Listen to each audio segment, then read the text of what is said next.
All right. Good evening, folks. Let me get my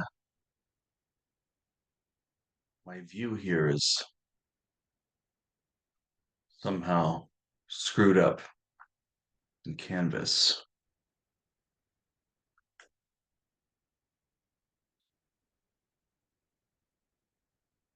What is going on here?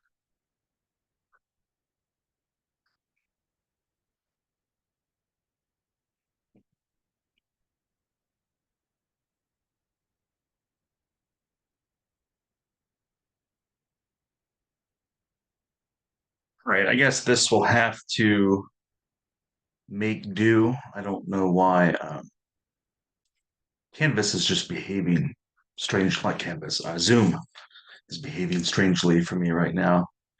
I hope that you guys aren't having any issues with it. Um, okay, I look very different. I don't know why. I don't know why I would. I have not gotten a haircut recently. I did shave, trimmed my beard a couple days ago, and that might be it. I don't know. I do not know why I appear different. Maybe I'm just tired. Or, I don't know. Maybe I'm like I've been replaced with a lizard person. Did you guys hear that lizard people actually secretly run the world? I learned this the other day from a student.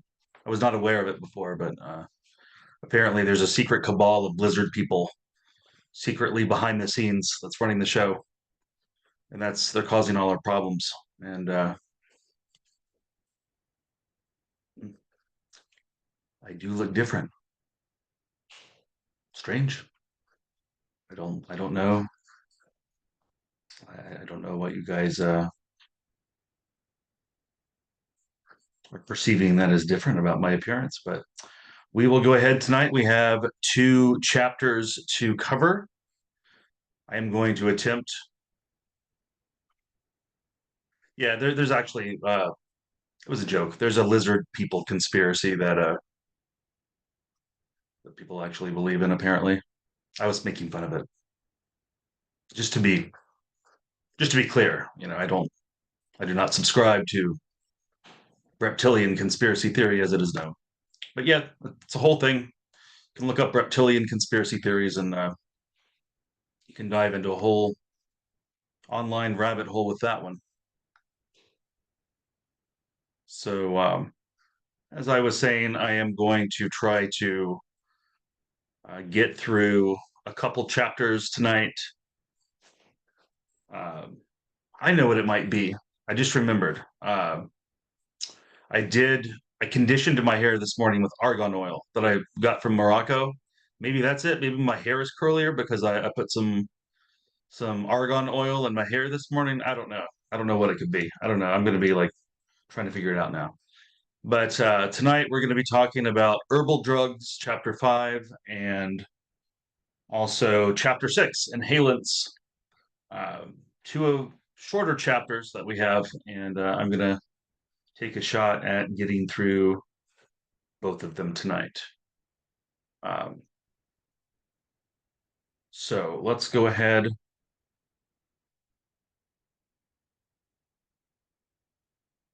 That's not the slides that I want. There we go. As I said, we are discussing first chapter 5, herbal drugs. This is one of those chapters where truly the book does not even come close to discussing, all the possible supplement. I mean, you could really just do a whole textbook, honestly, just on what we call herbal supplements or vitamins, right? Some people call them vitamin supplements, the sort of stuff that you find at GNC, vitamin shop or on places like bodybuilding.com.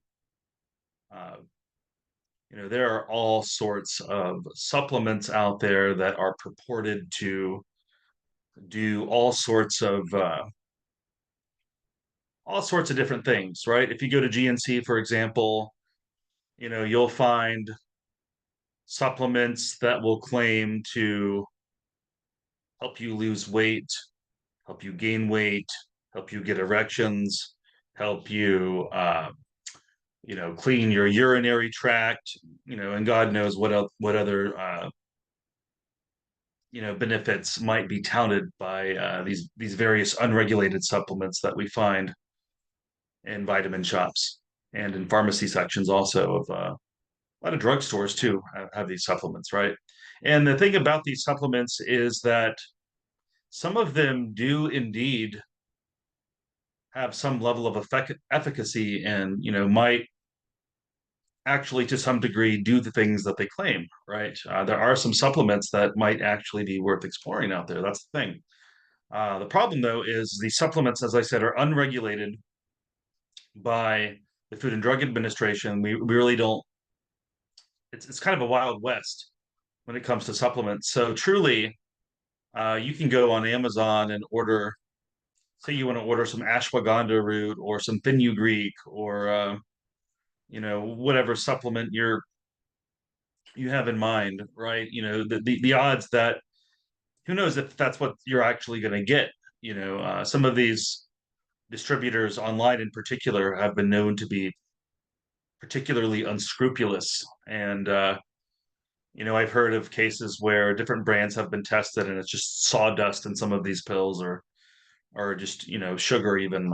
It's just, they're selling people, they're basically ripping people off at minimum. At worst, they might actually be harming people with, harmful ingredients. And then you have other reputable brands, and like I said, supplements that might actually be worth exploring. And again, this chapter 5, in your book does not really even come close to talking about all the possible supplements that are out there. Uh, that would be really a multi-day lecture and a really long chapter, perhaps a book of its own, honestly. If we were to really dive into supplements fully, and because really there's just an endless list of them out there. So herbal drugs, it's just a category, right? That we're basically saying these are supplements that are derived from plant matter, right? And in fact, many of the other drugs we talk about in the course would fit that bill, right? Take for example, cannabis, right? That's plant matter, or cocaine, coca leaf. I mean, opium, right? Opioids. I mean, the list goes on and on. These drugs aren't special in that they're derived from plant matter, but in that sense, they're the way that you purchase them, they're not as processed, say, as the drugs derived from plant matter that I just listed, right? Um, you got to go through some steps to turn coca leaves into cocaine, for example, right? And you're going to have a rough time smoking cannabis just right off the vine, right? You got to do some things to cultivate it a little bit, dry it out, and prepare it.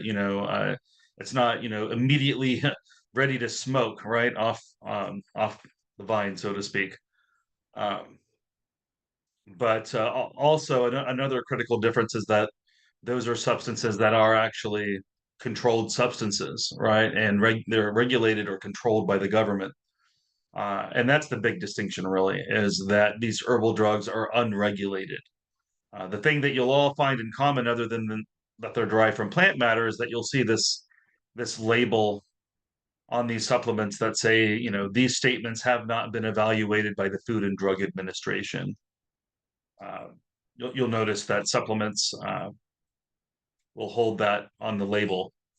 That just simply means that the claims being made as to what health conditions might be helped, none of the claims have been evaluated by controlled clinical trials that the Food and Drug Administration has said meets their standards, right?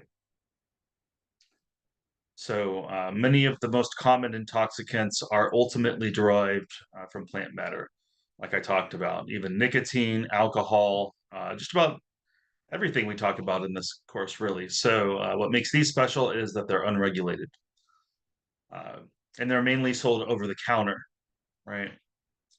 And a lot of people think that they're safer because they might be natural supplements, right? Uh, and again, that is a pretty effective marketing device in the supplement industry, as the supplement industry is a $10 billion industry, at least in this country, per year. Probably more than that since your textbook edition has been published. But because they're sold as supplements, they're not subject to FDA requirements. Therefore, neither their safety nor their effectiveness has been established in controlled scientific studies. This doesn't mean that none of these substances are effective. In fact, a number of them certainly are.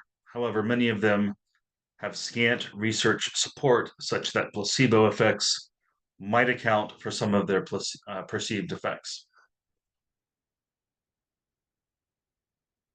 So, the Dietary Supplement Health and Education Act was passed by Congress in 1994. And according to your textbook, the FDA will not regulate any natural product defined as any product intended for ingestion as a supplement to the diet.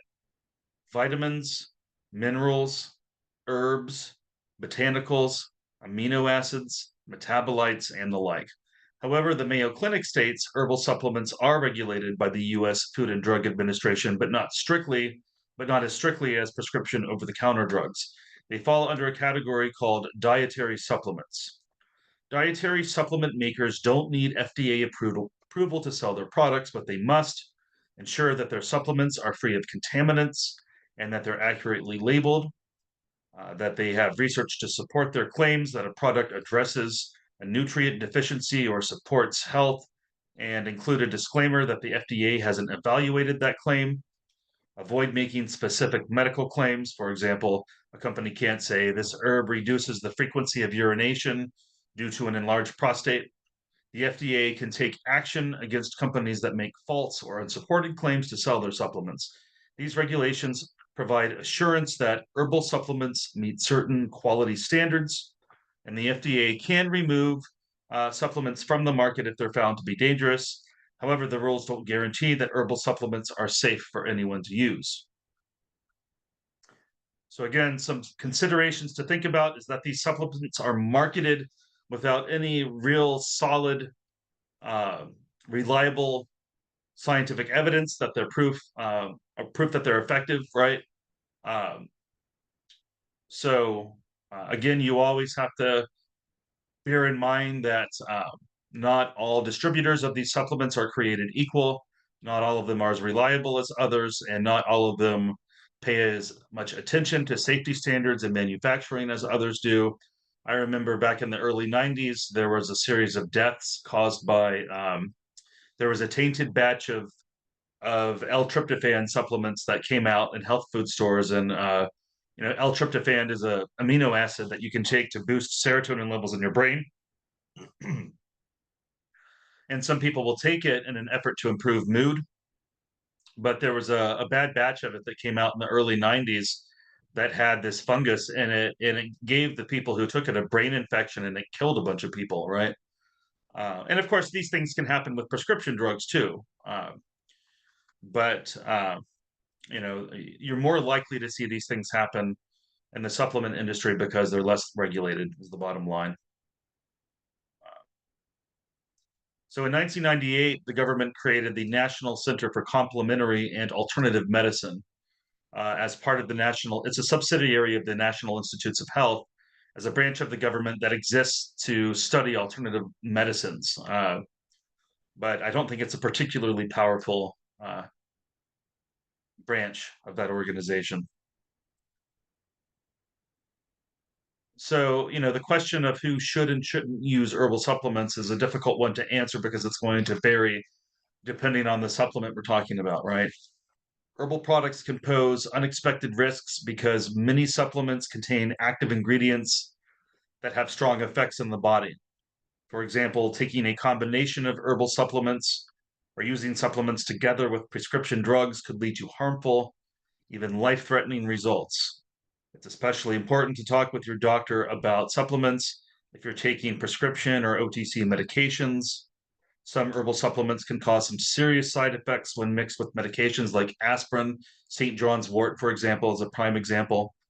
You can have some really bad side effects if you mix St. John's wort with antidepressants, for example.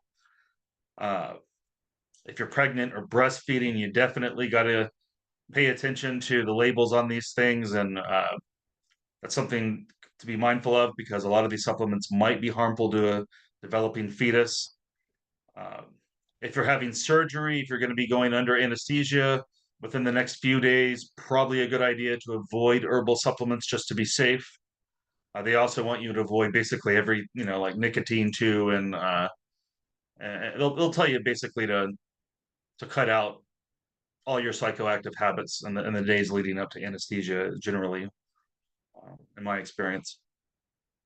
And if you're a minor or if you're an elder, meaning under 18 or over 65, there might be special considerations for older folks and for younger folks that might not be as pertinent for younger folks because of the health concerns faced by those age groups developmentally. And again, you really got to pay attention to the brand that you're purchasing and making sure that you're purchasing your supplements from a reputable company or distributor. Pharmacists often are in the know about this. There's also great information online about independent lab testing for various supplements. Um, but again, the label should have the name of the supplement, the name and address of the manufacturer or distributor, a complete list of ingredients, serving size, and the amount of the active ingredients. If you don't understand something on the label, again, there's nothing wrong with asking your doctor or your pharmacist. There's also, like I said, a lot of good information online, but there's also a lot of bad information online too. So something to bear in mind. Um, one reliable source is the dietary supplement label database, which um, which is maintained by that government organization that I just mentioned to you guys.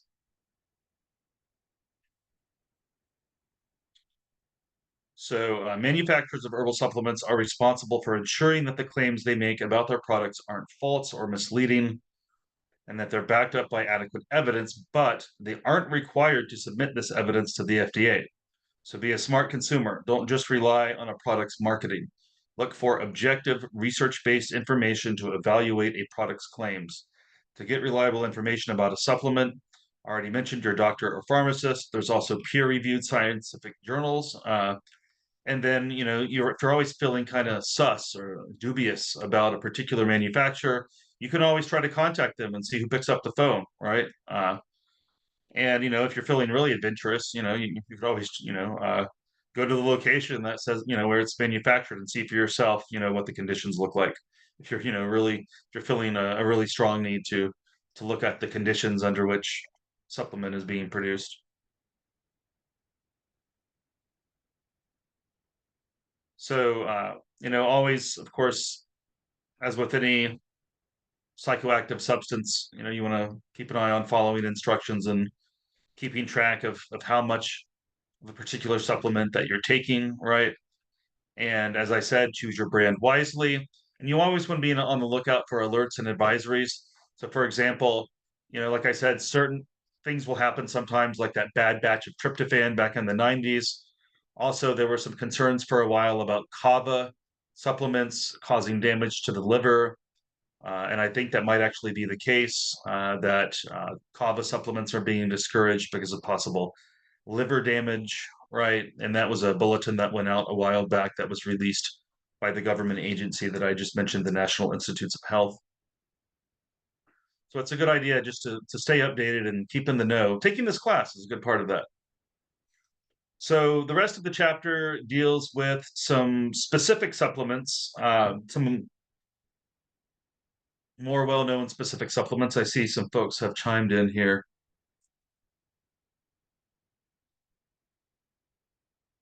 Just stopped taking St. John's wort. Didn't mix it with antidepressants, but it made your depression work. Yeah, I mean, everybody has such diverse reactions to supplements. 19-year-olds can take herbal supplements. Well, marijuana is. I didn't mean to miscommunicate when I didn't intend to convey the message that cannabis is an herbal supplement. We'll talk about cannabis next week. It's we're going to spend the whole chapter talking about it. But what I meant, I just used it as an example of just another of the substances that we talk about in this class that come out of the ground. Just about everything that we talk about in here comes out of the ground. Yeah. But as far as 19-year-olds about uh I mean, if you're 18, I think if most people should have no trouble buying herbal supplements over the counter at a drugstore. And as far as cannabis in Florida, you have to have a medical card to purchase marijuana or cannabis. Again, we'll talk more about cannabis next week. All right. So, one supplement that uh, is a molecule found in many plants, which is a significant central nervous system stimulant, is the drug ephedrine. Uh, Ephedra is a low evergreen shrub with small scaly leaves.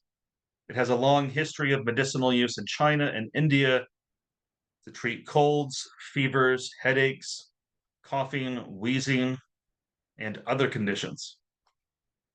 It is has been used by folks to enhance workouts and cause weight loss, and basically as a thermogenic supplement. It was used a lot in the 90s and early 2000s before it got banned because people started dropping dead from heart attacks using it. People were getting heart failure.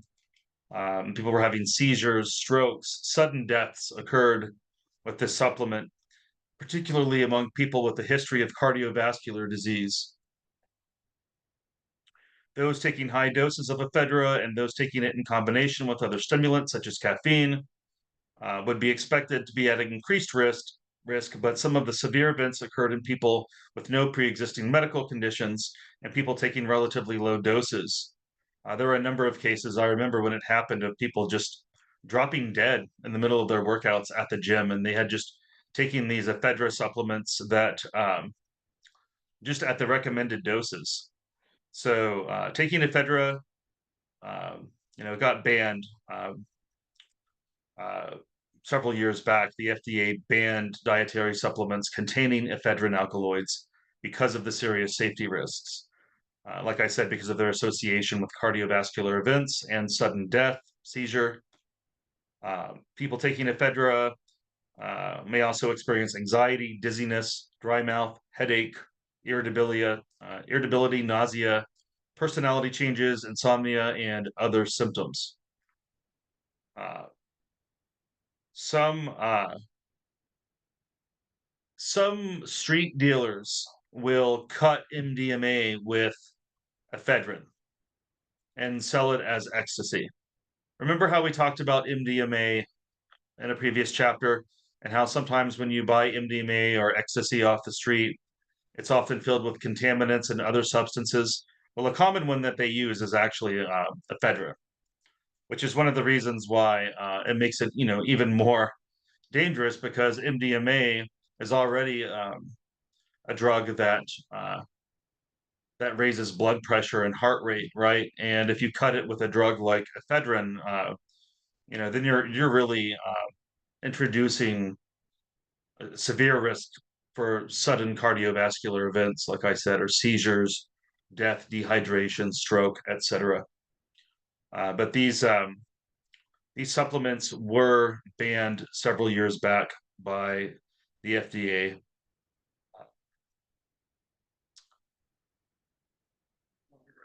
Right. Next, I mentioned we were talking about St. John's wort already a second ago. So it's an extract from the plant of the same name, St. John's wort. You can see it's a flowering plant there. Not too uncommon of a flowering plant in the world.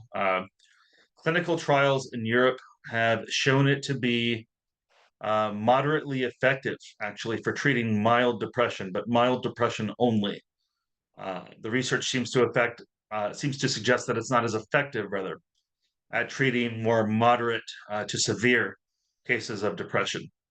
There's some research that suggests St. John's wort may help to relieve symptoms of PMS in some women, including cramps, irritability, food cravings, breast tenderness. One study reported a 50% reduction in symptom severity.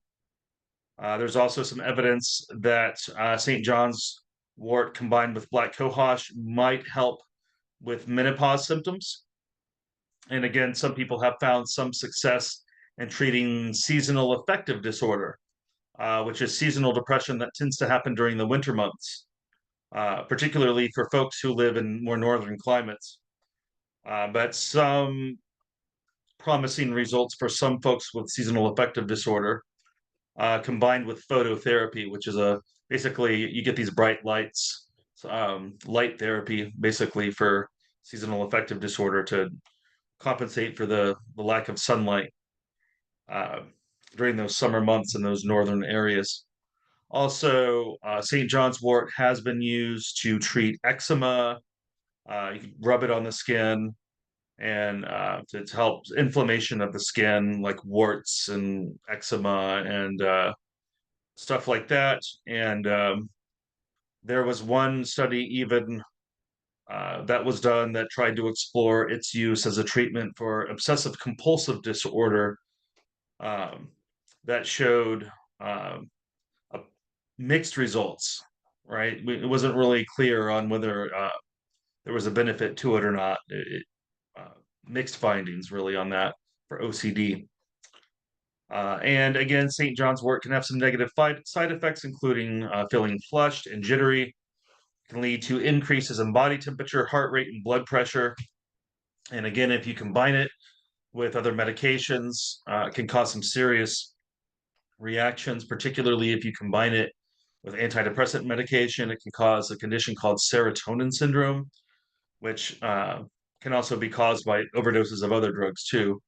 For example, if you overdose on dextromorphan, the cough syrup, which we talked about last week, that can cause serotonin syndrome also. Or if you take just an overdose of Prozac, that can cause a serotonin syndrome.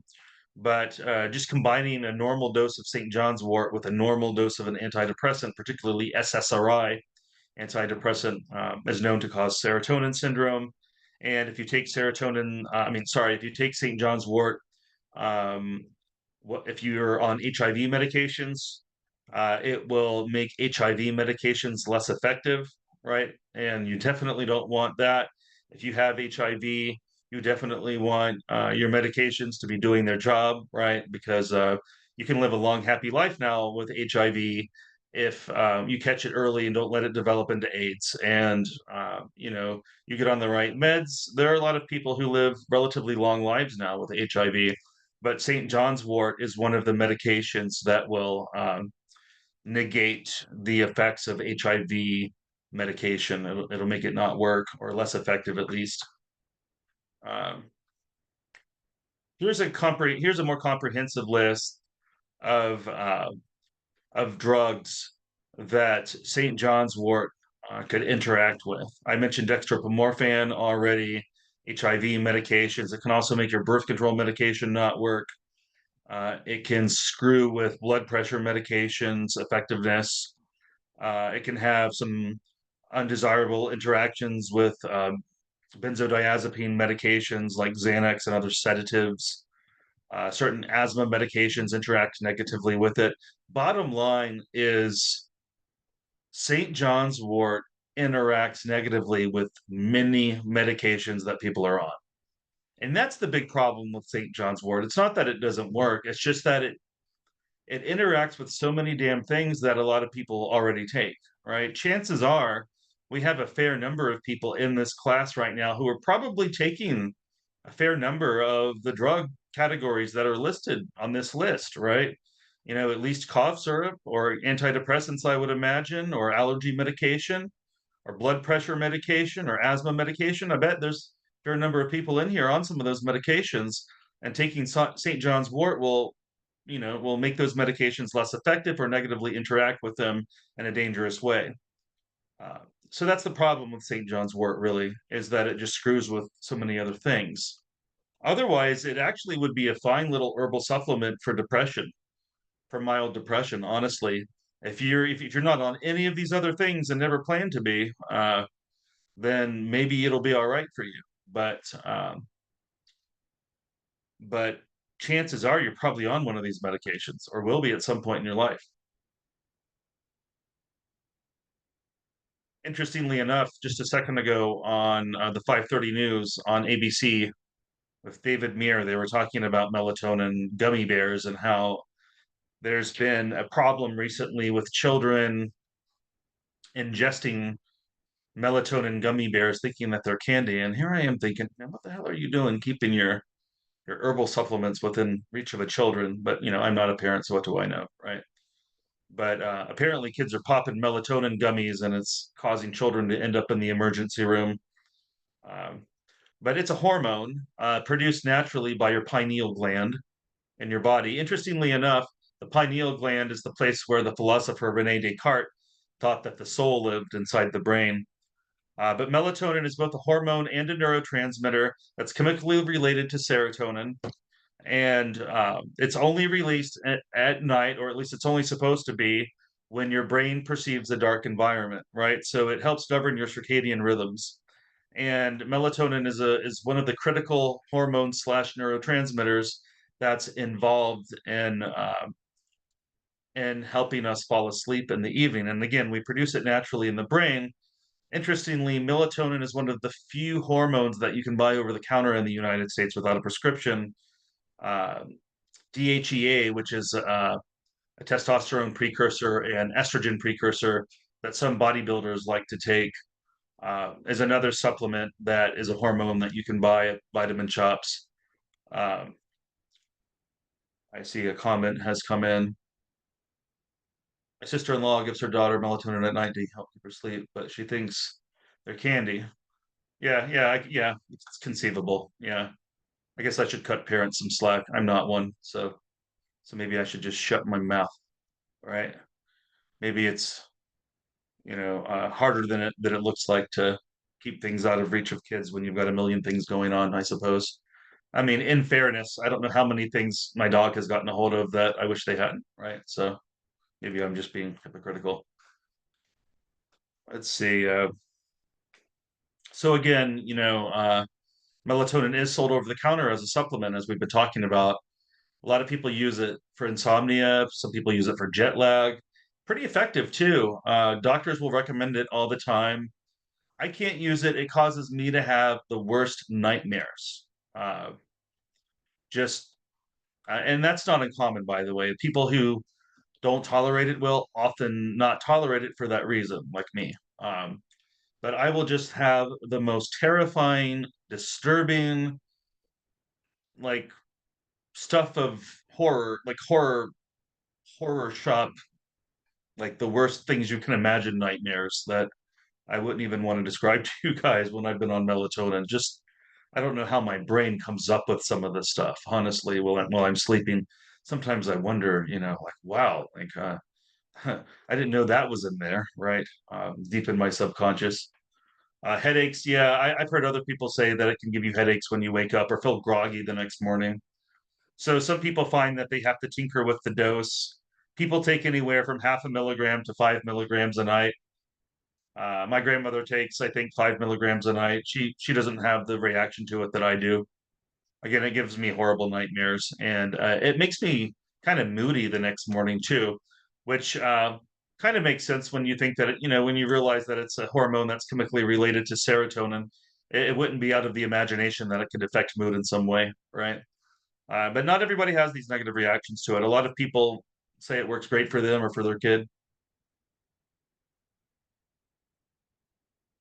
By the way, I recommend if you're going to buy melatonin supplements, get synthetic melatonin, which I think most of the melatonin supplements out there are synthetic. But once in a while, there are manufacturers that you will find that actually will get melatonin out of the brains of animals from slaughterhouses, right? Like I said, melatonin is a naturally occurring hormone that happens, and the brain produces it, and other animals' brains produce it as well. So they just get it out of the brains of dead animals, mainly from, I guess, slaughterhouses and whatnot. And you can actually buy melatonin that came out of a living creature's brain, right? Natural melatonin. Some people have a preference for that for various reasons I can't explain, but it's generally discouraged because that's how you get brain infections, and it just seems like a recipe for adulteration, or for contaminants to get in. I personally just don't like the idea of consuming anything that came out of another animal's brain.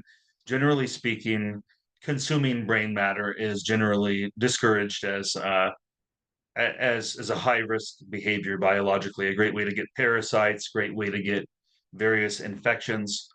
So I would avoid natural melatonin and always opt for the stuff that's made in the lab.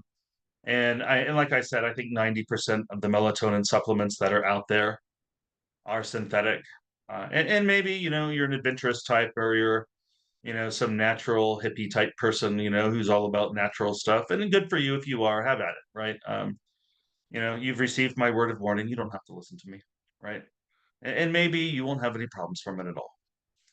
I hope you don't, right? But it seems like the safer bet to go the synthetic route. There's also some and other than the dreams and the headaches, there's also issues with fertility that it can cause in folks. Um, there's evidence that it makes people less fertile, possibly when it's used regularly. So if you're not wanting to have kids, I guess that's not an issue, if you're like me. But it's also an antioxidant in the body, and it has antioxidant actions that it performs in the body too, which is a good thing. And it's possibly good for your immune system. Some evidence out there might suggest that it might be good for blood pressure, uh, but not necessarily great for fertility and reproduction. And again, some people find that melatonin it has a negative effect on their moods, and I'm definitely one of those people. I take melatonin, and I'll wake up the next day. If I haven't had nightmares, I'll at least just generally just have kind of a foul mood the next morning. That is the experience that I've had. Again, not everybody has that experience. Ginseng root has been used in Chinese medicine for thousands of years. It's grown in America, Korea, Japan. It's used as a daily tonic, administered as a tea or as a root that gets chewed. There are 13 different varieties. Major uses include improving athletic performance, decreasing anxiety, increases in stress resistance. Some studies indicate use for increased energy, may help with focus and improved mental energy in people who feel tired. That's why you'll find some energy supplements that'll include ginseng as one of the ingredients. Uh, there is some evidence that it might improve thinking and cognition.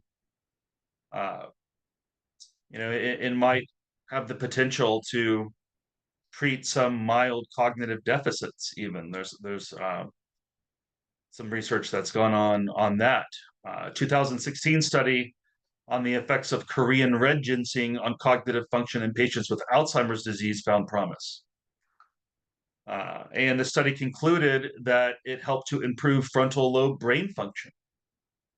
And it also has anti inflammatory effects in the body. And Chinese men have been taking ginseng for thousands of years as kind of like a natural Viagra, right, to help with erections. And, if you go to a traditional healer in Asia, chances are if you complain of erectile dysfunction, if you go to a traditional healer who's not a doctor, there's a good chance that, you might be handed some fresh ginseng root to take home with you. Uh, a 2012 study of 119 men with mild to moderate ED found that ginseng berry improved overall sexual functioning over an 8-week study.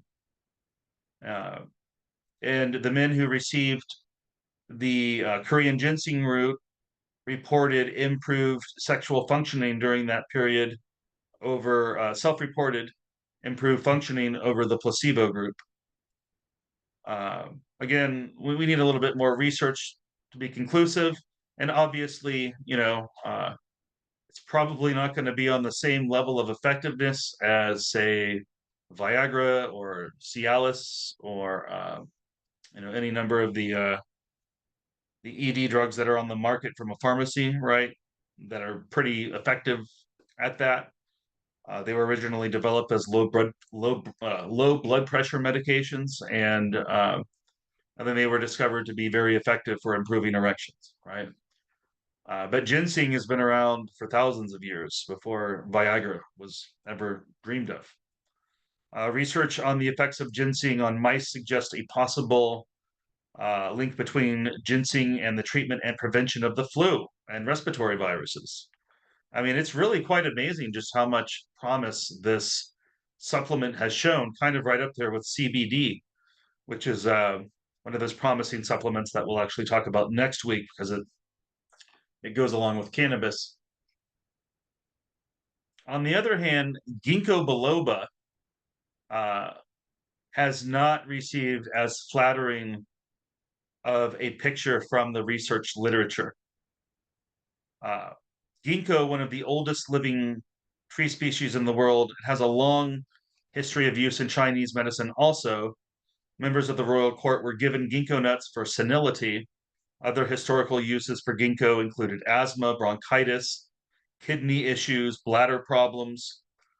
Today, ginkgo is promoted as a dietary supplement for many conditions, including anxiety, allergies, dementia, eye problems, peripheral artery disease when buildup of plaque nears the blood vessels, um, tinnitus, even. And if it worked for that, I'd be taking it because I've had the worst tinnitus. Well, I don't know if I have the worst because I've only heard mine, but I've um, I've had pretty bad tinnitus for going on a decade now of just continuous ear ringing without ceasing. Just about almost gotten used to it. Uh, let's see. What have we learned? There's no conclusive evidence that ginkgo is helpful for treating any health condition. Although some studies suggest that ginkgo might help to slightly improve some symptoms of dementia, the findings have been described as unreliable. Also, other studies have had conflicting findings.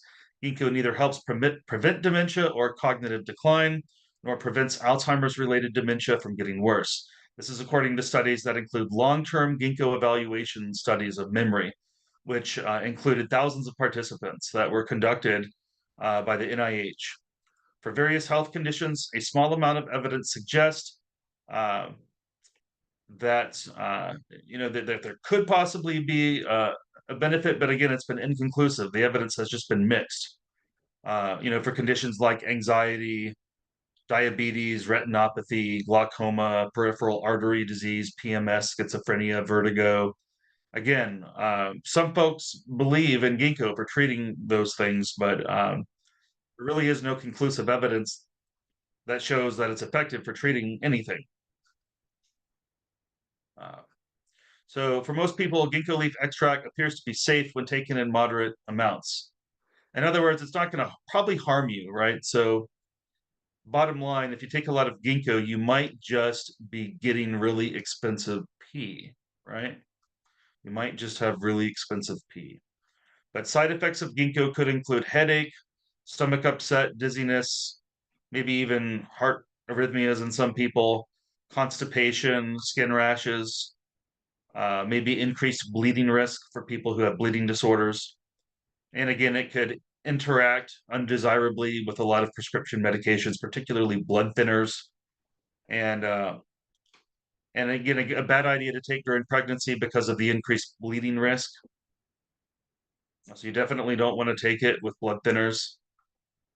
And it might interact also negatively with antidepressant medications like Prozac, SSRIs, also non-steroidal anti-inflammatory drugs like ibuprofen and Aleve, Advil could have adverse reactions when mixed with those. So there's been this little movement of folks, mostly online in recent years, who have started this herbal movement called nootropics, sometimes referred to as smart drugs, but it's mostly amino acids and other supplements that are out there, some of which can possibly improve cognitive performance. A lot of these are added to energy drinks now, like phenylalanine, for example, which is a precursor to the production of norepinephrine and dopamine. It is an essential amino acid, but we don't produce it.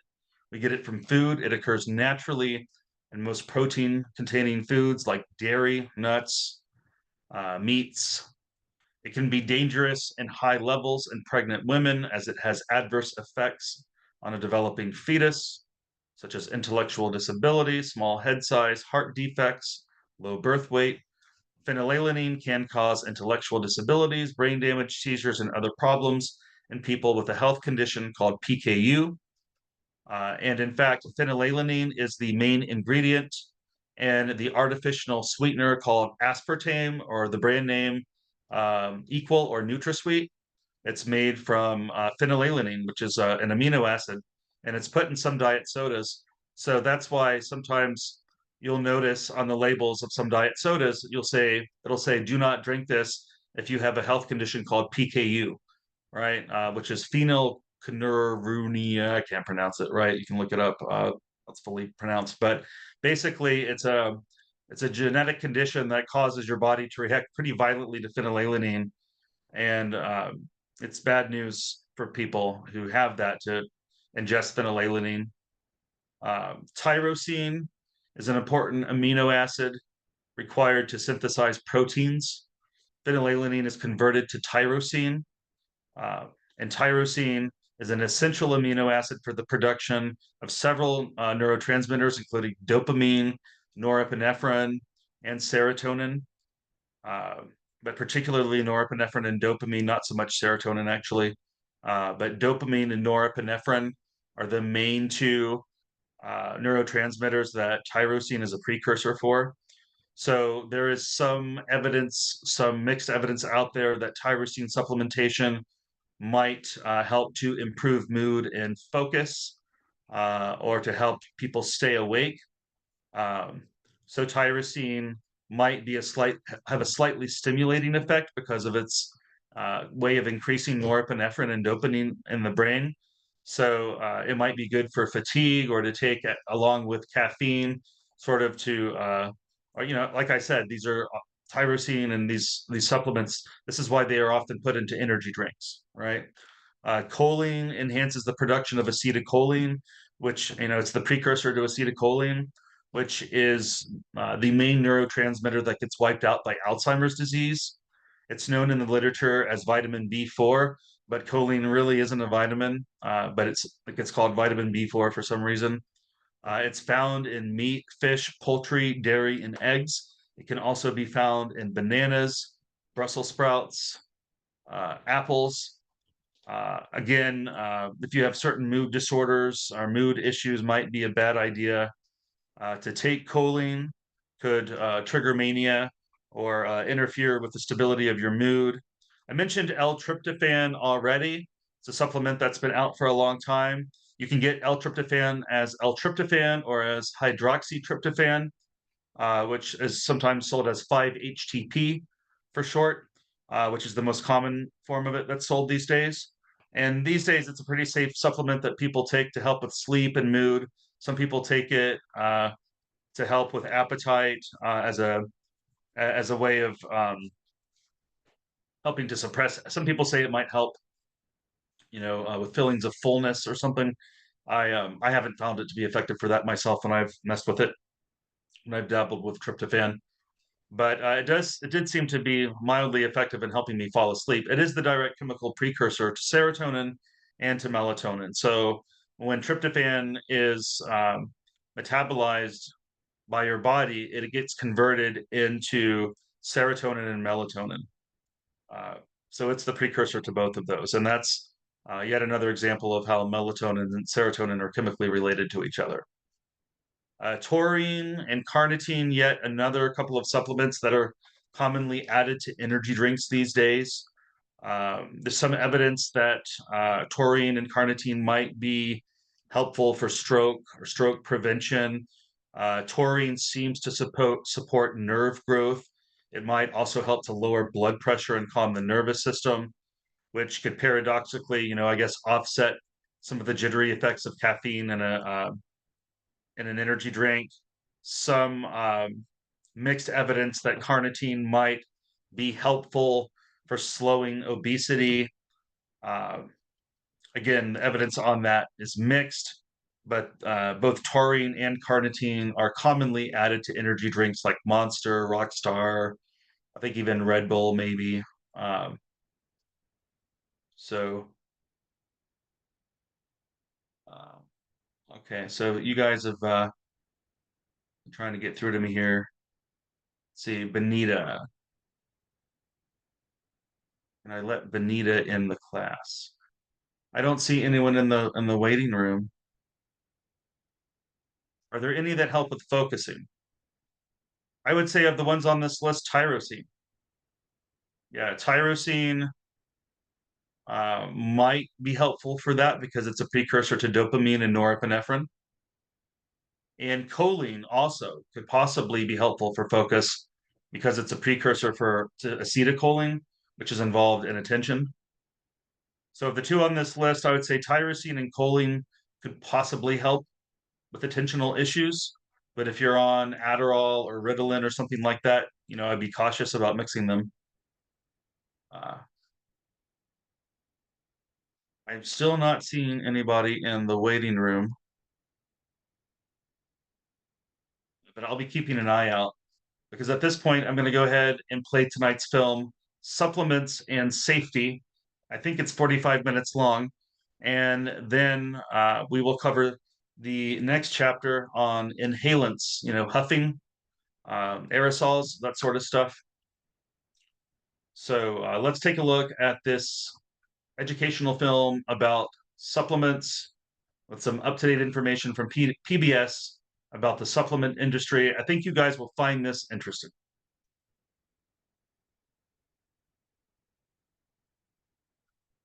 But yeah, really, I look different. It must be because I trimmed my beard and I put the oil in my hair that's making my hair curlier. That's got to be what it is. I haven't gained any weight or lost any weight. I don't.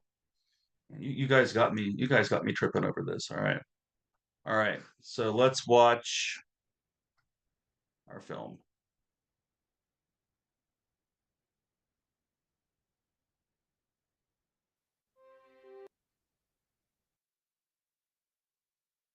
Tonight on Frontline, a multi-billion-dollar-a-year industry. the debate over supplements. How could it be that you can sell something without any evidence that it's safe or effective? They say their products will make you healthier. Consumers derive a benefit. Over half the country every day takes a supplement safely and effectively. But critics say that many have fraudulent claims, could be dangerous, and should be regulated. It almost takes a sacrificial lamb to die before the Food and Drug Administration can take any action. Correspondent Gillian Findlay investigates. Oh, that doesn't smell good. Very strong, fishy smell. Supplements and safety. A Frontline New York Times special report.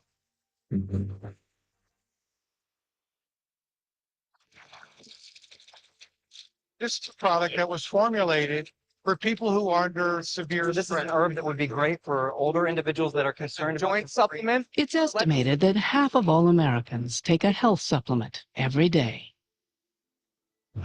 That one is going to be amazing for supporting Encapsulates the nutrients in a non-GMO soy less antioxidant. It's a $30+ billion industry.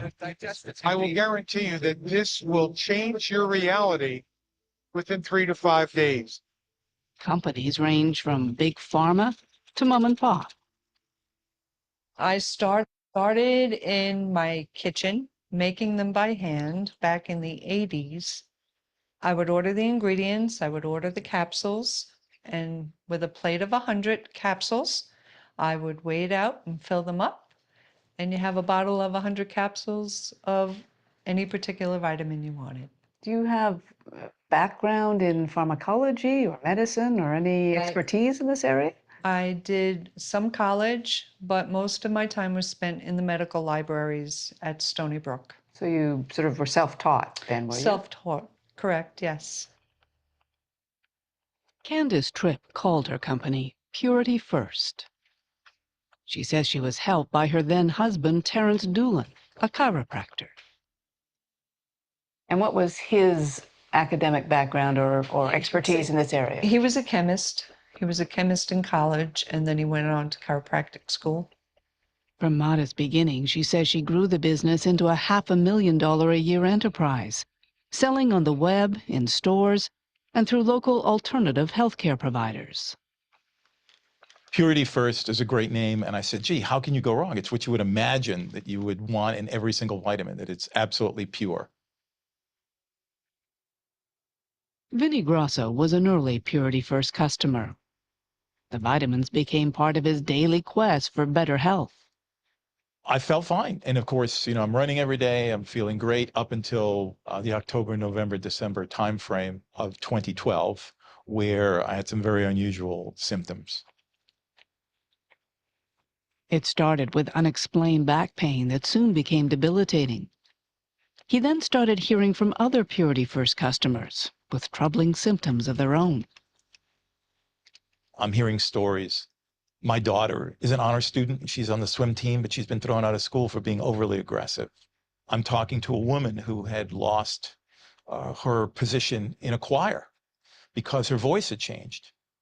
I'm talking to another woman who said, I've got these incredible bleeding scales on my head and I can't go to work. They were all taking the same vitamins, recommended, they say, by Terrence Doolin, the chiropractor, now a naturopath. Doolin declined to be interviewed and denies any responsibility. Terry had come to me in January and asked me if I thought anything was wrong because he said there were some blood tests coming back that was funky. At that point, we had just had Hurricane Sandy come through. And a lot of people were getting sick after they were in their basements cleaning up water. And that's why he had recommended people go see this other doctor. Right. And they started going to see Dr. Spaeth. We had an examination and he said to me, what is it that all of you who've come to me in the past month and a half have one commonality? You've all taken Purity First B50 vitamins. It's estimated there are 85,000 dietary supplements for sale in the United States today. Right here I have our liposomal D. So this is our bacopa. This is an herb that would be great for older individuals that are... The essential nutrients like chromium. With so many pitches and promises, you might assume that some government agency has approved them before allowing them onto the market. The FDA does not do any review of dietary supplements before they come onto the market. And I think that all consumers need to understand this. No testing, no obligation to provide any evidence a product is effective or even safe. The one thing manufacturers do have to show is that they follow good manufacturing practices. The FDA conducts inspections for that, but it's limited by resources and by information. We actually don't know the total number of manufacturers that we need to be able to inspect because there is no formal registration system that is required of manufacturers that make dietary supplements. And so we do inspections of the ones that we know about. The FDA did know about a supplement manufacturer that used to operate here. In 2012 and again in the spring of 2013, Mira Health Products was cited by FDA inspectors for violating manufacturing codes. Among the products Mira produced, Candace Tripp's Purity First vitamins. I had a lot of faith in Mira because he was more of a smaller scale manufacturer. He wasn't one of these big pharmaceutical company that just didn't really make you warm and fuzzy. What did you do to try to verify that this was a reputable company that would make the product that you wanted? They're supposed to test the product and give you an analysis at the end that what is in the capsule is what they've tested, and the certificate is supposed to be certified, and this is what your product is. Did they give you those certificates? I believe, yes, they did. They did. They gave us those, and there didn't seem to be a problem. But by 2013, there was a problem. Dr. Kenneth Spaeth, who specializes in environmental health, is the man those Purity First customers turn to investigate their symptoms. He arranged for the B50 vitamins to be tested, and the results were a shock. The capsules were laced with 2 anabolic steroids.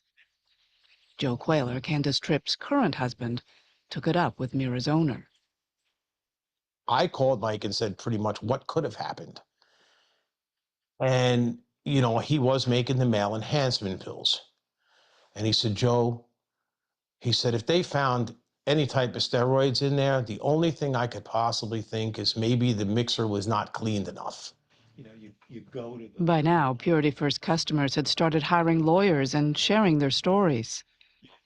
Change in the voice, change in the sexual organs, hair growth on a young lady with one of our clients, basically developing mustache, beard, the female sexual organs taking on a male configuration.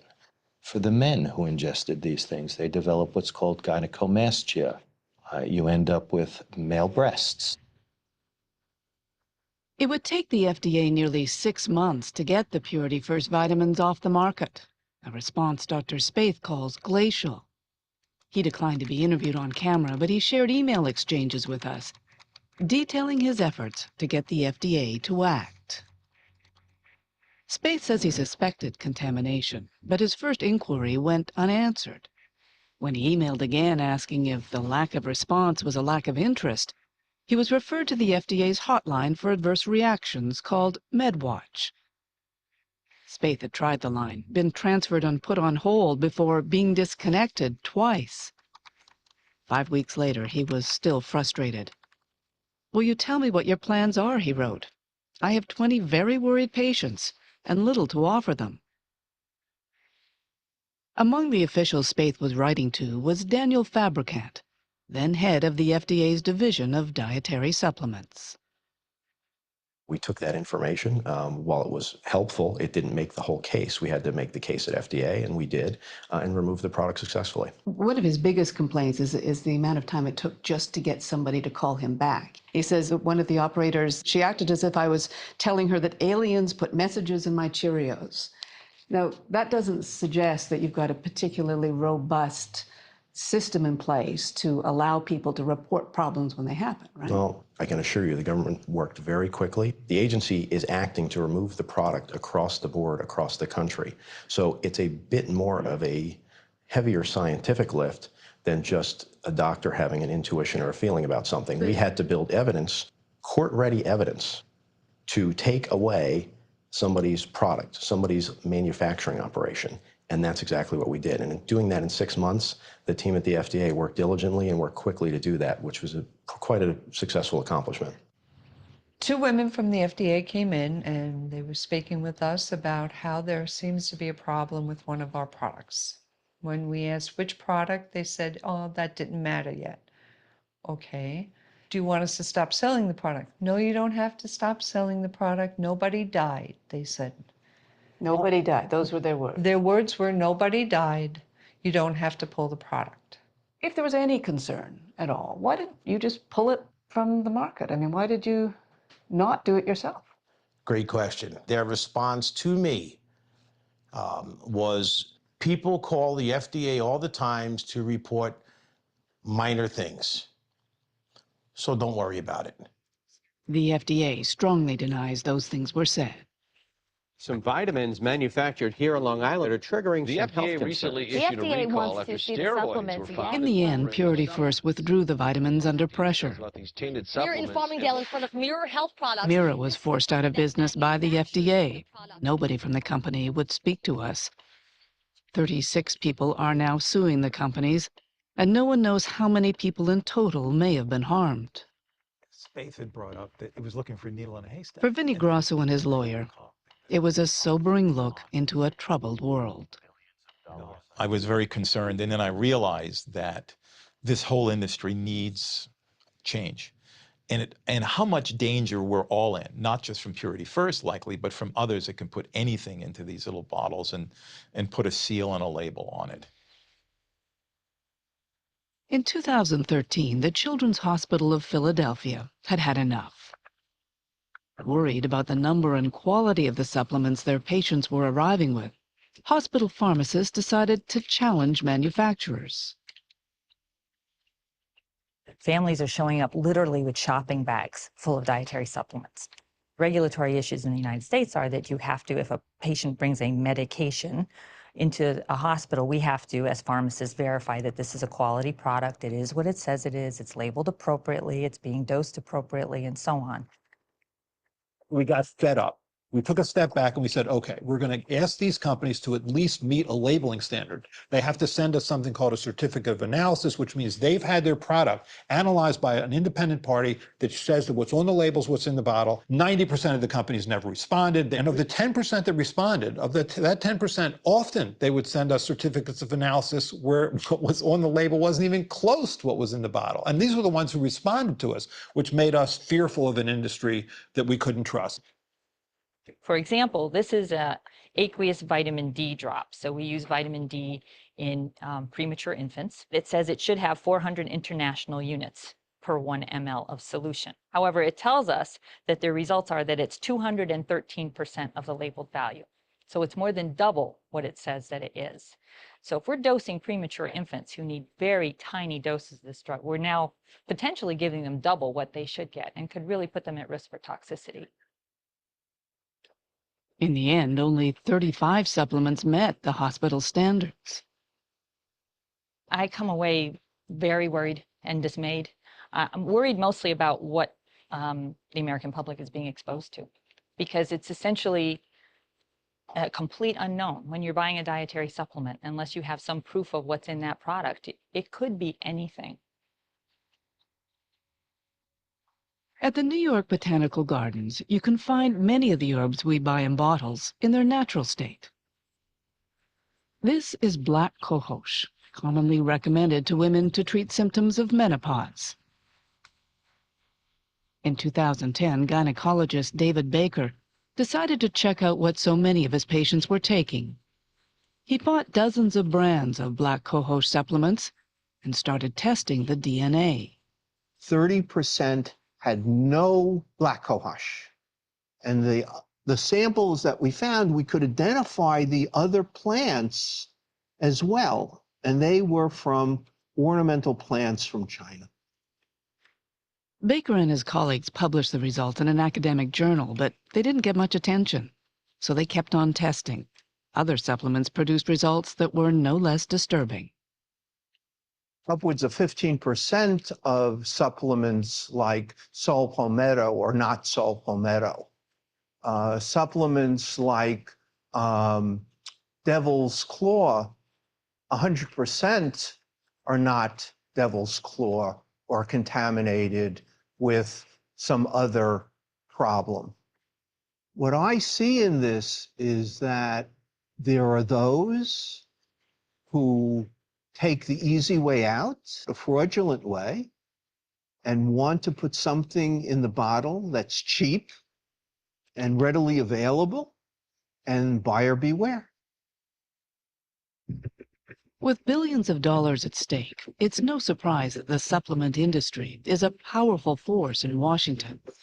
There are 4 separate lobby groups, the largest the Natural Products Association, headed by Daniel Fabricant. You know, a lot of products now you'll see private label. A lot of the contract manufacturers that make the private label are members as well. It's the same Daniel Fabricant who until 2014 was in charge of regulating dietary supplements at the FDA. He defends what critics have called a disturbing revolving door. Folks who understand an industry make for very effective regulators. I think it certainly worked to the consumer's benefit, which at the end of the day, I think FDA, the industry, are in the same business, is to make sure consumers have access to safe, healthy products. Do you accept that there is a problem with adulteration, though, in the natural health food industry? There may be some supply chain issues we need to be mindful of, but again, I think that there are federal authorities that cover that ensure that products are made to certain quality parameters. It's defined by law. And if firms don't, there are clear consequences. So I think that that's the important thing, and Americans have a high degree of confidence in the products because of that. But just months after leaving the FDA, Fabricant didn't sound so confident himself. In a presentation to a trade association conference, he shared some of the results of FDA inspections. You talked about some of the findings. The companies that were doing no testing have no idea of what they're buying or selling. Companies that have no standards, inadequate records being kept, no specification set. And this is a quotation, the extreme of this observation is more common than expected, which I read to be, this is worse than we thought. Extreme, those are the companies we took action against. Those are the companies we drove out of business. Though I'm speaking from my experience when I was a regulator, when we saw those problems, and they were extreme, we threw the book at people. And so I think that that's good news for consumers. How many companies did you throw out of business? Quite a number. I think we processed over 25 injunctions during my time at the agency. So. In an industry that has 4,000 or more manufacturers, is that significant? I got my 25, you get yours. A regulator, I don't think that's going to happen. It is significant. It's very significant. The FDA division in charge of the supplement industry is tiny, just 25 employees. They target companies they consider the most risky, but agree the problem remains much bigger than that. Because of the targeting and because of traditionally the way this industry has developed over time, we do see a higher proportion of inspections that we do with dietary supplements, a higher proportion of them that have substantial problems than in other categories that we regulate. How much does that worry you? Of course it's a concern, because ultimately this isn't about us and it isn't about the companies, it's about the consumers. To many, supplements may look like prescription drugs, but there's a big difference. Drug makers have to prove their products are safe and effective before putting them on the market. Those who make supplements don't, not unless they're introducing a new ingredient that's never been marketed before. It's an absurd system. In the future, many years, we'll look back and we'll say, how could we have possibly done this? It took 100 years of thoughtful regulatory advances to ensure that drugs, now we're talking about prescription drugs, are both safe and effective. How could it be that the clock turned back to the world of 1920s and 1930s when you can sell something without any evidence that it's safe or effective? We are back at the turn of the century when snake oil salesmen could hawk their potions with promises that couldn't be kept. In the early 1990s, the head of the FDA was David Kessler. That is absolutely false. He arrived in office promising tougher regulations for supplements, in particular demanding health claims be backed by scientific evidence.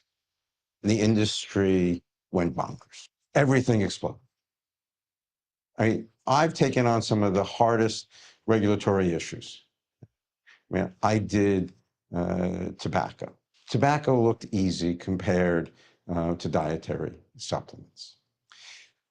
What happened was the dietary supplement industry recognized that the standard that we set, significant scientific agreement, would require it, before it could make a claim, to have a scientific basis. And they just couldn't make any claim. And they saw literally billions of dollars at stake. And they unleashed a lobbying campaign that was second to none. The campaign was as dramatic as it was effective. It's free. It's only vitamin. Complete with Hollywood stars. Vitamin C, like in oranges. Congress received more letters regarding this than they ever received regarding the Vietnam War. Dan Hurley has written what many consider the definitive account of the industry's battle with the regulator. We hear people claiming that FDA is... While David Kessler was trying to convince Congress, behind the scenes, another Kessler was at work. Jerry Kessler ran a large dietary supplement company. He's a very strong-willed character. The FDA is going to limit potencies of vitamins, which is what they've said. The FDA is going to take herbs and make them drugs. And he called together every leading manufacturer to come out to his ranch in California, which used to belong to Ray Kroc of McDonald's, okay? So Jerry basically stands up before the group and says, this is either the end of our industry or a new beginning, and we have to defend our interests. Jerry Kessler would turn out to be a very effective lobbyist, joining forces with powerful political friends. Because today we honor the wishes of 100 million people, consumers of dietary supplements. Friends like Senator Orrin Hatch of Utah. The senator declined to be interviewed. His state is seen as the global center for dietary supplement manufacturing. His son has lobbied for the industry, and Hatch himself has owned shares in at least one supplement company. He's never hidden the fact he's a believer. We know that the American people are not a bunch of kooks or a bunch of dummies. And what the people want is a right to use products which have helped them for centuries. The campaign worked. Jerry Kessler said, forget this law that's going to actually regulate. We need a law that says you can't regulate these products. And he named it the Dietary Supplement Health and Education Act. He came up with the name of it. Jerry Kessler did, a manufacturer. The one concession the FDA did get was an agreement that manufacturers would not make unproven health claims. And so, for example, they can't say their products cure arthritis or prevent heart disease. But they can say they support things like bone density, promote cardiovascular health. What Congress did is basically said, industry, you go make the claims, and if FDA has a problem with it, FDA has to prove it's false or misleading. So the horse is out of the barn. FDA then has to go seize the product, go into court, and it has the burden. 784, a bill to amend the Federal Food, Drug, and Cosmetic Act to establish standards with respect to dietary supplements. Problems with the legislation would become apparent even before it passed. The FDA was getting complaints about popular new weight loss supplements containing an ingredient called ephedra. Manufacturers fought the FDA for more than a decade. Yesterday, 23-year-old Steve Beckler became the first baseball player ever to die in spring. It wasn't until a young major league pitcher died after taking ephedra that sales were halted. A stimulant called ephedra. By then, more than 160 deaths had been linked to the supplement. It almost takes a sacrificial lamb to die of liver injury or some other injury before the Food and Drug Administration can take any action. I am Dr. Bankowski.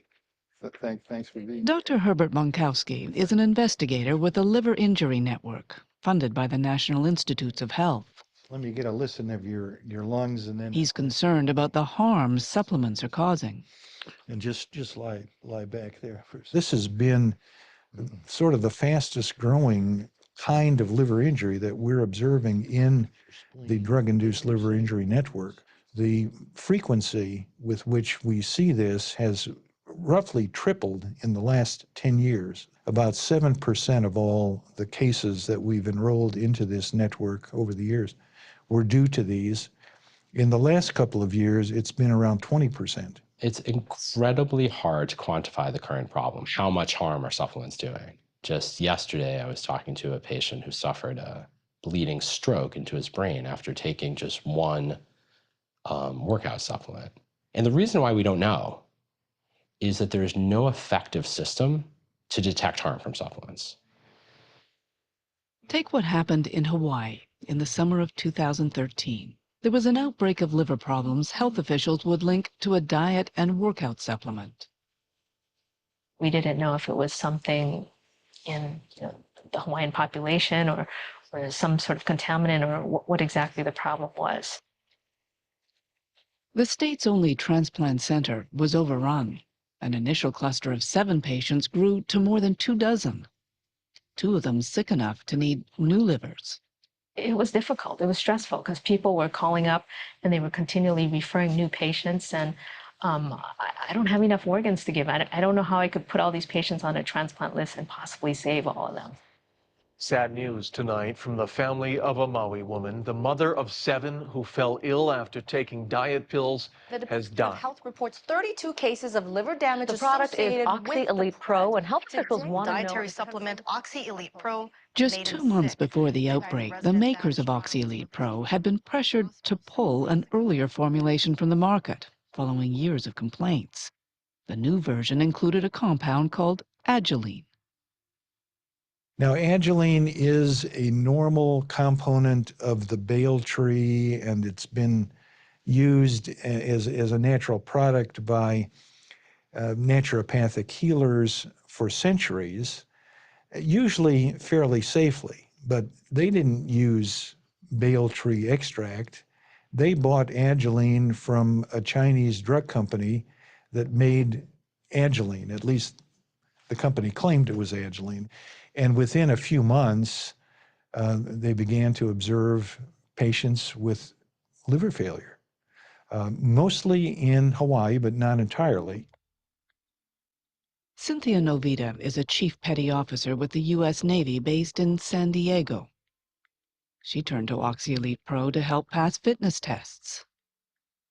It helped keep my weight down. It helped, just give me that extra push during the workout. And I was liking it, and I would take it. But only halfway through the first bottle, Cynthia's eyes started turning yellow. Her doctor had bad news. That's when he told me that your liver is shot, pretty much, or possibly need a liver transplant. She would get a transplant. The FDA has linked Oxyelite to more than 70 cases of liver damage. The company declined to be interviewed and denies any responsibility.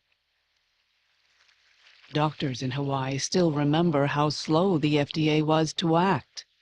They say they followed all the directions on the agency's MedWatch website. They phoned several times, but it wasn't until they approached the state health authorities that the FDA finally called them back. They told one of our liver doctors that, they thought she was a prankster because she had sent in her, private email address and, kept bugging them. And, they didn't think we were real. They weren't taking you seriously. No. It would be nice if there was a system that, we could use and get some consistent results. But the FDA says they do have a system. That's what MedWatch is. Right, but I don't know if they're overwhelmed, but the way it stands is there's, we're not getting a response as quick as we probably should be. In Hawaii, there were reports of a cluster of people who developed severe liver problems. The doctor in the case that we have spoken with raises troubling questions. Repeatedly, she says, she and her colleagues tried to contact MedWatch, tried to report, and tried to get advice from the FDA as to what to do. And repeatedly, she says, they heard nothing back. Had you heard this before? No. I can't deal with hearsay and speculation, and I'm not going to speculate. What I can tell you is when the documents did come to the FDA that alerted us to the problem in Hawaii, we were able to remove the product within a month. By that point, there were 56 cases of liver damage that had been reported. And this was for a company that only 6 months earlier had had another formulation removed. There weren't 56 cases reported until sometime after we had the product removed. We had the product removed with effectively about 20 cases. Cynthia Novita is one of more than 100 people who are now suing the makers of Oxyelite Pro. A 23-year veteran with the Navy, she had hoped to get her 25-year service pin. That's not likely to happen now. I have to be able to travel, and can't do that now. Can't go on a ship because they don't carry the meds that I need continuously. Her doctors tell her the price of that one pill is that she'll have to take 19 pills every day for the rest of her life. The makers of Oxyelite deny all claims against them. The allegations against USP Labs and its operators. But in November 2015, the Justice Department launched a criminal case against the company and arrested 4 of its executives on fraud charges. Vigilant when it comes to the health and safety of the American public. It's a great, big, beautiful day. Omega-3 is essential for good health. The promises are endless. The minerals your kids need. And for But even if what you buy in those bottles is real, critics contend there's a bigger problem. Many supplements simply don't work. What's worse, they could be doing you harm. Now, supplements. I get this question all the time. I only take 4 pills. Our screens blare advice on how to get health from a pill. And today, I'd like to talk to you a little bit about supplementation. Reputations have been built on dispensing that advice. That everyone should be taking a multivitamin, multi-mineral product as insurance against gastritis. But amid all the hype, what's often lost is the science. B vitamins. When people walk into the dietary supplement or vitamin store, they think that everything is just perfectly safe. In addition to being a pediatrician, Paul Offit is a best-selling author whose book, Do You Believe in Magic?, questions our supplement habit. So I've got vitamins for children and vitamins for adults. The problem is that when you look on the back, you find that a number of these vitamins are contained in amounts that are much greater than the recommended daily allowance. Offit believes we simply take too many. I think multivitamins don't hurt you, which is to say vitamins at or around the recommended daily allowance for each of those vitamins. I mean, you need vitamins to live. The question is, do you get enough in food? And I think the answer to that question is yes. But now there are studies done showing if you take a megavitamin, you actually can hurt yourself. You actually can increase your risk of cancer, increase your risk of heart disease. I think few people know the risks they're taking. And how do you know what's too much? Here's how you know what's too much. You shouldn't bypass the satiety level. Your stomach is only so big for a reason. He illustrates the point with 1,000 milligrams of vitamin C. That's one of these pills. To get the same amount of the vitamin from a food source, you'd have to eat between 7 and 8 entire cantaloupes. No, you're not meant to eat 8 cantaloupes. It's a dangerous thing to do, to go against what nature intends. It's even worse with vitamin E, he says. This capsule has 1,000 international units. You can also find vitamin E in almonds. But to get the same 1,000 units, you'd have to eat a lot of almonds. 1,670 to be precise. Scientific studies have shown that that much vitamin E can be dangerous. If you take large quantities of vitamin E as a supplement, you clearly and definitively increase your risk of prostate cancer. And in a better world, in a regulated world, where vitamin E, a regulated product, it should have a black box warning on it that says just that. Vitamins E and C are antioxidants. And for years we've been told to take them because antioxidants are the mortal enemy of free radicals, cells linked to cancer and other diseases. I mean, if you look at people, for example, who eat diets rich in fruits, rich in vegetables that contain antioxidants, they do seem to live longer and have lesser rates of cancer and heart disease. So the thinking was great. Okay, now we figured out a way to make ourselves healthier. Now let's double down and take even larger quantities of antioxidants, and that's where we cross the line. And now study after study shows that, in fact, it's true. You can take too much in the way of antioxidants. In response to the studies, in 2013, one of the world's most important scientific journals published an editorial. Enough is enough, argued. The case is closed. Supplementing the diet of well-nourished adults with most supplements has no clear benefit and might even be harmful. Dr. Alicio Guayar was the lead author. This might be some of the best well-studied compounds in the history of mankind in terms of clinical trials. There are well over a couple hundred thousand people that have participated in clinical trials. So the conclusions that we have for antioxidant vitamins, I think, are very strong. Vitamin D is not an antioxidant, but it is one of the top-selling vitamins in America. Pushed with information that's often confusing. Well, vitamin D, if I had to pick one vitamin to push everybody to think about again in their lives, it's vitamin D. It's true, we do all need some vitamin D. The Institute of Medicine recommends adults get 600 international units a day. But look at the doses some others are suggesting. I've recommended 5,000 IUs daily. 5,000 IU tends to be perfect. When people are initially really... On one website, I answered just 3 questions: my age, my height, and my weight. And I was told I needed 10,000 international units a day, 16 times the IOM's recommendation. When I hear that various groups are recommending 10,000 IUs a day or even 5,000 IUs a day routinely, I really want to say, show me the data, show me the evidence. Evidence is what Dr. Joanne Manson is accumulating here. She's collected blood samples from over 25,000 people. The VITAL trial is, to our knowledge, the largest randomized clinical trial of vitamin D supplementation in the world.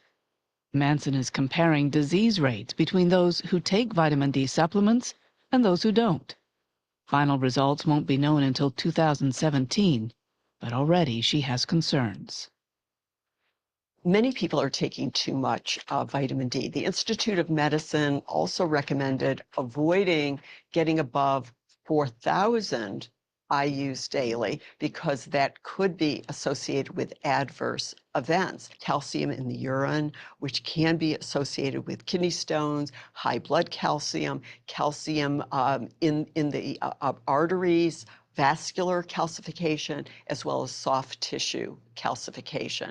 And there are now studies that show a U-shaped curve that those who have high as well as low blood levels of vitamin D have higher risks of cardiovascular disease as well as all-cause mortality. So we can't assume that more is necessarily better. The third most widely used supplement in America is fish oil. The omega-3s contained in the oil are believed by many to be essential for good health. DHA omega-3 in particular is extremely important. It also helps prevent disease, according to the man who heads one of the largest fish oil trade associations. There's certainly ample evidence that it helps things like reducing blood pressure, reducing your risk of coronary death. But the science behind fish oil is a little more complicated than that. So these are 2 capsules. This is a FDA-approved product. Dr. Preston Mason is a Harvard University researcher. Here he's comparing prescription quality fish oil to the oil found in over-the-counter supplements. And give it a smell. Smells a little bit fishy, but not bad. Right. Smells. Yeah. You're going to have always some smell. One of the issues with fish oil is it's delicate. It's extracted as a byproduct from oily fish like anchovies. As the fish get crushed, the oil is exposed to oxygen. And it doesn't take much oxygen to turn the oil rancid. This is a common supplement for fish oil. See what that smells like. Oh, What? that doesn't smell good. That smells like it's going bad. Yeah, right. Yeah. It's a very strong, fishy smell. If it was simply an odor issue, that would be one thing. But oxidized oil contains oxidized lipids, one of the building blocks of cells. We've long known that lipids, when oxidized, can be harmful. So oxidized lipid triggers inflammatory responses within our body, particularly in our cells.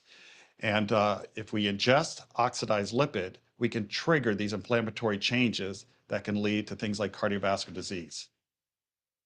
Recently, Mason published his own study of fish oil supplements. The results were consistent with other studies, showing high levels of oxidation.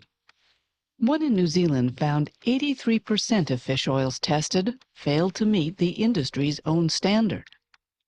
It was shocking to see such a high proportion of products that had high oxidation levels. And so we went and actually bought 47 products from the New Zealand market and had them tested at multiple labs. And we did not see that same effect. Well, what was the percentage that you discovered that were not in compliance with your standards? It was around 20%. Would you agree that 20% is still problematic? Well, from a consumer's point of view, I mean, if it's truly 20%, then yeah, we would like to see those 20% improved. But improving the quality won't address the other issue with fish oil, the growing questions about whether it prevents disease. 2 years ago, epidemiologist Dr. Andrew Gray compiled all the best studies on fish oil, as reported in the world's most prestigious scientific journals. I think for cardiovascular disease, one has to say there is no compelling evidence that taking fish oils protects against a first heart attack or a second heart attack. And so people who are advised to do that or are doing it are wasting their time and their money. But the fish oil industry continues to insist there is a benefit, particularly for preventing heart attacks. We asked their spokesman to send us his best evidence, which included some of the same studies Gray had cited, and didn't seem to support his case. this one says it doesn't appear to reduce sudden cardiac death. The next one, insufficient evidence. JAMA 2012, overall omega-3 supplementation was not associated with a lower risk of all-cause mortality. Another journal, the evidence is not clear-cut, and any benefits are almost certainly not as great as previously believed. So That doesn't seem to be suggesting there's an overwhelming amount of evidence. Yeah, well, I think what you're looking at are the abstracts. But the conclusions are the conclusions. Well, but again, those papers are looking at very large areas of cardiovascular disease, and you know, I think it's hard to argue that omega-3s aren't important for how your heart functions. Many researchers agree if you get them from eating actual fish. The problem is science still hasn't proven it's true for supplements. We would think that something that's natural, that's essential to normal cell function and body function would have clinical benefits. It just has to be proven. But in the meantime, there's certainly been a lot of promotion suggesting a benefit in everything from Alzheimer's disease to cardiovascular disease. But we still need the strong clinical trials to validate those hypotheses. The same can be said about virtually every product the supplement industry sells. Essential vitamins and minerals to help keep you We healthy. wanted to discuss the issues with some of the industry's most prominent advocates. So many questions, so many concerns. Dr. Mehmet Oz, In addition, it's loaded with beneficial Dr. Joseph high-quality Mercola, antioxidants. Vitamin D would be an example of that. and Dr. Andrew Weil all declined to be interviewed.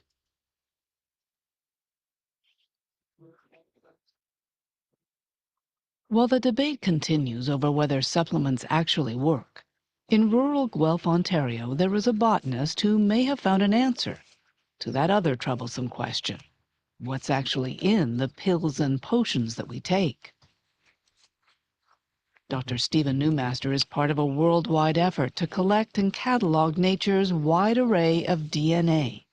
He believes in the power of nature to heal. I buy and use natural health products. I believe in them. I've used them all my life. We've used them with my family. We have that anecdotal evidence that you have some ailment and you take whatever the remedy is, and it's dealt with. So it's an irony that Guelph University was responsible for one of the latest studies documenting problems with supplement quality. In 2012, Newmaster and his team randomly selected 44 herbal products off the shelves in Canada and the US and started comparing them to the plant DNA in their databank. And we looked at the results. And I was fairly astounded. It's like, wow. 60% of the products contained ingredients not listed on their labels. Even more astonishingly, 1 in 3 proved to be outright fakes. If I put my consumer hat on, that pissed me off because I go in to buy a product that I believe in, that I care about, and I pay a lot of money for. It's not even in the bottle. Are you kidding me? Unlike similar studies in the past, this one got noticed. Front page of the health section in the New York Times. An article that was read by, among others, New York's Attorney General. Last December, my office purchased a variety of store-brand herbal supplements from stores in different parts of New York State. Eric Schneiderman ordered up his own tests of herbal supplements, which produced even worse results. Found that only 21% of the products we tested in fact had DNA evidence that they contained the product listed on the label. We found the results to be shocking. We purchased products from 4 major chains: Walmart, Walgreens, Target, and GNC. We found asparagus DNA, houseplant DNA, rice, and other things, but not the product that was on the labels. And it seemed that there was just a massive fraud going on. The Attorney General demanded the company stop selling the products. At first, the industry questioned the methodology. But then GNC, the largest of the supplement retailers, agreed to use DNA barcoding to authenticate its products. The industry spokesman, however, still isn't convinced. Daniel Fabricant. We're working with the Attorney General's office so they understand more about the industry and we understand more of their concerns. I think that that's important, that we work together. Do you accept the findings that they published? Well, I haven't been able to review the findings. No, because they say because it's an active investigation, but what they have told you, do you accept them? Without seeing the science, I'm a scientist first and foremost. I can't really comment on data I haven't seen. So is that a yes or a no? That's a no.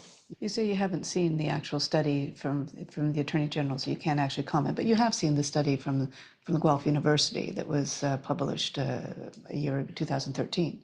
I've seen that, and you know. And what do you make of that? I mean, well, fairly similar finding. Well, I think there's same challenges though, is the accreditation of the lab. There's no mention of reference materials. Reference materials are critical when you're doing DNA analysis.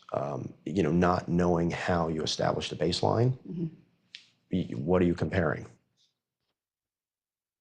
Newmaster's comparison was to that library of DNA he and international scientists have been collecting. We've done this now thousands, actually tens of thousands of times for products, and the process works, and it works really well. Today, 14 states' attorneys general have come together to demand change, not only from the industry, but from the FDA and lawmakers. We think that there's responsibility in Congress and there's responsibility at the agency level, and we're just going to keep pressing until we can get them to take action. Thank you. Since that interview, federal prosecutors and regulators announced they've taken action against over 100 companies. We see a number of serious issues with dietary supplements and products falsely marketed as dietary supplements. There are now signs that at least some in the industry are adopting new technology to ensure accurate labeling. We have implemented the use of DNA barcode technology here in our products. I think it is a game changer, right? It's new, and with newness comes, first some early adopters. Nature's Way is among those leading the way. The manufacturer is one of several who have now partnered with the Canadian scientists in a renewed effort to put quality first. We made contact with him and started a relationship, which included testing many of our herbal dietary ingredients for identity. Right now, testing is done off-site at the University of Guelph, and Dr. Newmaster is working on some technology that could possibly be implemented in a commercial manner. Take some of the sample and simply put it into this probe kit. Newmaster believes the partnership is just the beginning. And load it into the machine. Press go. He's refined his barcoding technology further, making it cheaper and easier to use. You can start testing further back in the supply chain. What about that batch that came in? It's a huge vat and it's powder. The DNA is excellent in that. It's easy, it's cheap. It could be tested at where it's being transported and the supplier is doing trading and buying. It could be tested at the producer, the farmer. It could be tested all the way along. And I think that's an appropriate way to solve the problem. But that still leaves the question of what, if any, of this stuff actually works. We're using the herb combined with a standardized extract supplement that contains that. The industry is quick to criticize studies that challenge their products. But it hasn't produced large peer-reviewed studies of its own, with clinical trials where supplements are tested against placebos. The crazy thing about the dietary supplement world is there are none of those studies, and the studies that are done say the stuff doesn't work. There's new science out there all the time. Consumers are going to continue to take supplements because they derive a benefit. Over half the country every day takes a supplement safely and effectively. We love the notion of a magic pill with something that makes it all better. It's just too seductive. But it is a pill just like any other pill. The only difference is it's an unregulated pill and you don't know what's in it.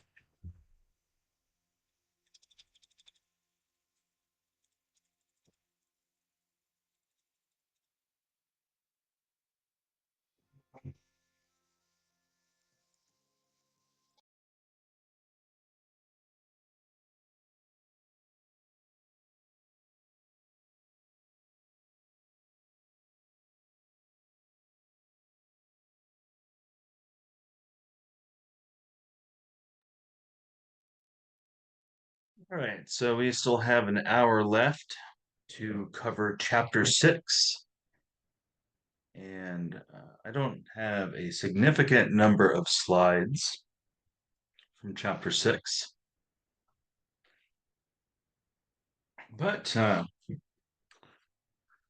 think some of you guys may already be familiar with the fact that inhaling various what we call inhalants can be a way that some people use to alter their consciousness, and typically and not the safest ways. And of all the categories of drugs that we talk about uh, in this class, in my opinion, if there would be at least one category to avoid, I would probably stay away from the inhalants and also probably the opioids too, for very personal reasons I've discussed. But inhalants can be particularly dangerous to the brain and to a person's well-being, depending upon the substance. Anything from inhaling, aerosols from a desk cleaner. At Office Depot, they sell these containers of canned air or duster or something that they call it. Um, and people will sometimes inhale the vapors from those duster cans. It can also be used to clean keyboards and computer screens, but a lot of people have discovered that it can get you pretty messed up pretty quick. And for that reason, they've started to put various flavorings and bad smells into them to discourage people from doing it. Uh, yeah, and another thing that kids often did in high school that I remember was whippets, which basically involves whipped cream cans and quickly inhaling the basically aerosols from a whipped cream can. I've never done it. I don't really completely understand how to do it, but I guess it's relatively straightforward. You probably put a can of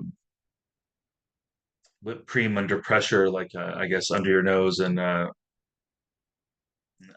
don't know exactly how it works, but people call it doing whippets, right?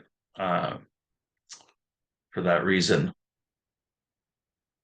And again, this is a category that I personally don't have a lot of experience, really any experience with, and I plan to keep it that way. But inhalants refers to, any chemicals or gases that produce a high when breathed in. So most of the substances that are used in inhalants, as inhalants, such as glue, gasoline, cleaning solvents, aerosols, have legitimate everyday uses, particularly as household cleaning supplies and whatnot, but they were never meant for human consumption. Inhalants are cheap, legal, and easy to access. Basically, get them in the chemical section of just about any grocery store or car supply, like AutoZone.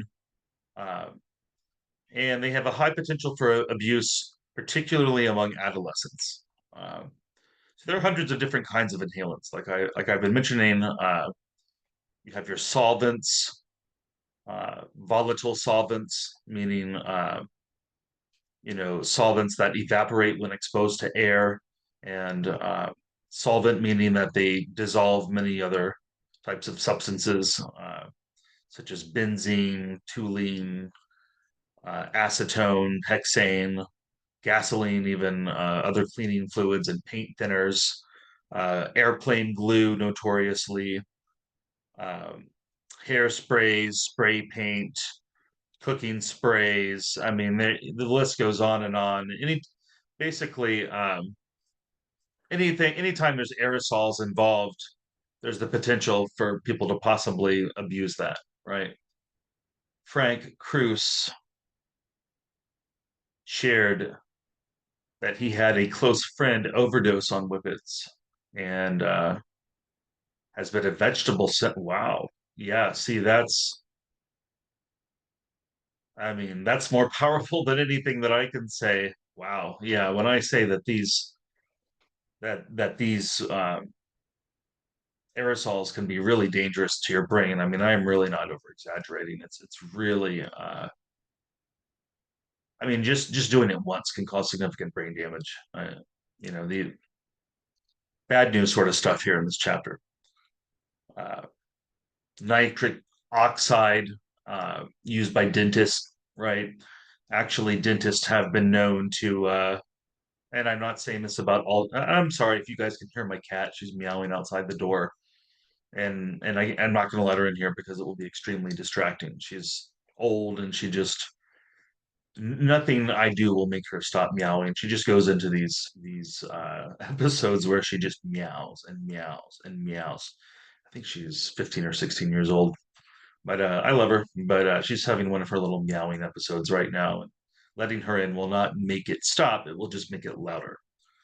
Um, but in any case, what Frank shared is particularly a powerful illustration of what I've been trying to say here about how much of a liability these substances can be when abused and you know put into your body, which again is not what these substances were made for, right? So again, this is particularly more common among kids and adolescents. But I was mentioning about dentists. I'm not trying to stereotype dentists or say that all dentists are drug abusers or whatever, because that's certainly not true. But there have been a handful of dentists over the years who have developed addictions to to laughing gas, nitric oxide, and there have even been cases where they've been unattended, wearing a mask, and if there's no one there to take the mask off of you and get you back to breathing oxygen, you'll just go to sleep and not wake up, right? And people have died that way accidentally by abusing basically dentist office laughing gas or nitric oxide. Brianna Vega mentions one of the kids I mentioned above was actually driving with three friends in the car and blacked out while huffing air duster. One of the guys ended up being paralyzed, and the others were in bad shape for a while. Yeah, it's really bad news. And it's funny that you should mention that. That reminds me, there's a guy that I went to graduate school with named John Dye, local, relatively famous hairdresser, actually, who he was on the UWF. I'm going to see if I can look him up here. There's a newspaper story that came out about it. Yeah, but I went to a few classes with this guy at UWF when I was in college. Uh, but he was a famous hairdresser, and he was most well known because he did Britney Spears' hair once for one of her music videos several years back, and that was one of his biggest claim to fame.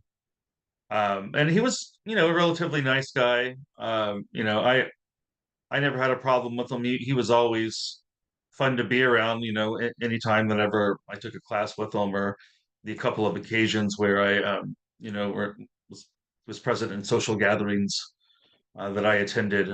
So I was really saddened to see this particular story here, which I'm going to screen share right now.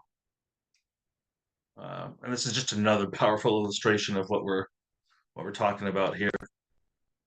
So the guy I'm telling you about, John Dye, um, John Dye, there he is right there. You guys can see that, I think. John Dye paused to hold back tears Tuesday as he admitted his substance abuse problem and apologized in court to his victims, family, his parents, and the community. John Dye, a local photographer and former model, was sentenced to 12 years in state prison, followed by 3 years of probation for huffing from an aerosol can and driving his truck through an East Hill home in 2015, killing resident Donna Sue Alexander. A jury convicted him of vehicular homicide last month. Quote, I will never be able to forgive myself for the pain, loss, and sadness I've caused, Dye said moments before his sentence was announced. So he's serving that sentence right now as we speak. During a brief series of questions by prosecutor Matt Gordon, interestingly enough, I used to go to karate classes with Matt Gordon when I was a kid. It's funny how small this town is. But during a brief series of questions by prosecutor Matt Gordon, at the hearing, Dye admitted he had a substance abuse problem and said he struggled for decades with hating himself. Dye was driving a truck along 17th Avenue on May 3rd, 2015, when he swerved off the road and crashed into Alexander's home. Alexander's husband, Daryl Melton, was sitting next to his wife but wasn't injured in the crash. Can you imagine how horrible that? You're just sitting on the couch with your wife, and suddenly there's like she's dead because like there's a truck on top of her out of nowhere. I mean, good lord. It's still hard for me to believe that John was responsible for this, but also not hard to believe. Alexander's sister, Tammy Alexander Beck, read a letter at the sentencing saying her sister's life could have been spared if Di just waited until he got home to use the substance. All he's offered is 2.5 years of excuses. Prosecutors argue Di had been huffing a substance called Indust, which is used to clean electronics shortly before the crash. Witnesses who saw Di driving before the crash said he appeared to be unconscious, slumped over the steering wheel, and making no effort to slow down. Di bought a can of Indust less than 10 minutes before the crash, along with snacks and energy drinks. The can of Indust found in Di's truck had his fingerprint and DNA on the can's nozzle. When asked Tuesday why he didn't wait to huff the cleaner until he got home, Di responded, "I'm a person with a problem that's gotten the best of me." When Di addressed the court, he said no matter how long he spends in prison, he accepts his punishment. He added he hoped his sentence would be short enough to allow him to care for his parents, who are already in their 70s. Judge Gary Burgash said he took into account Di's minimal criminal history, as well as his support system and good parents. Burgash said he noticed Di's parents were in the courtroom throughout their son's trial. That's not enough, he said. People should feel safe in their homes. The violent way this occurred was almost inconceivable, Burgash said. And there's another picture of John there. But just really shocking case still every time I think about it and revisit it. But it was huffing, which is, just we've just seen a few such illustrations now.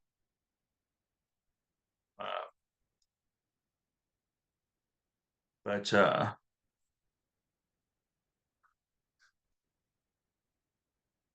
so one category are the nitrites. These are volatile, flammable liquids that have a fruity odor. Include amyl nitrite, butyl nitrite, isobutyl nitrite, nitroglycerin. Yes, that nitroglycerin that you can make explosives out of.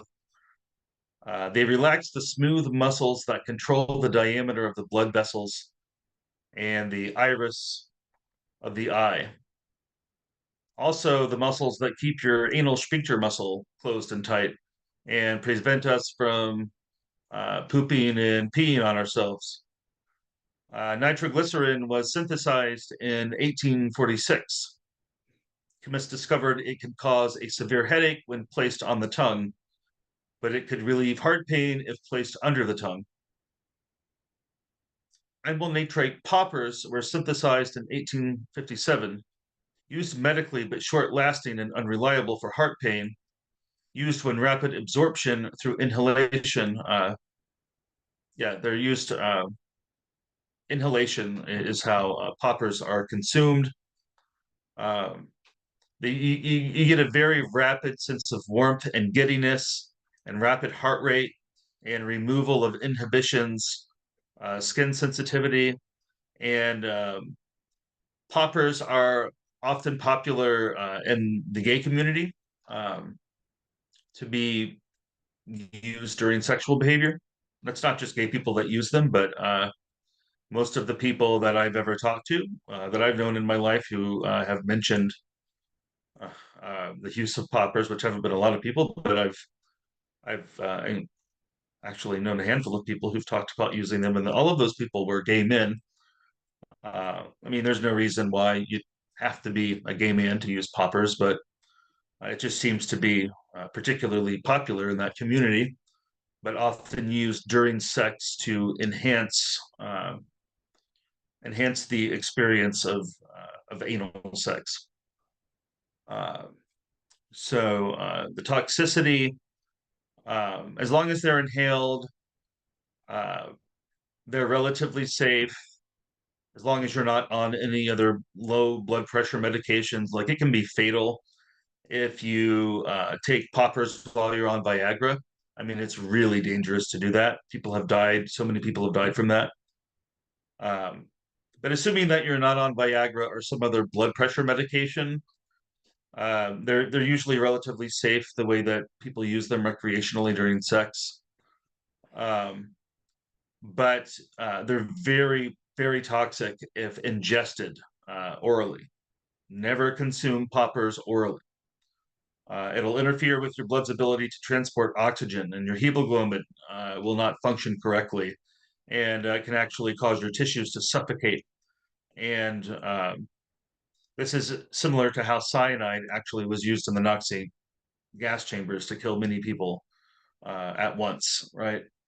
And in New Jersey in 1992, on October 20th, 1992, in New Jersey, 40 school children became severely ill with symptoms of lips and hands turning blue, vomiting, and headaches. The boiler fluid mixed with water uh, and contaminated the water used in preparation of the soup that that their school had been using to make soup for lunch, and they recovered. But it was essentially nitroglycerin poisoning. Frequent repeated use of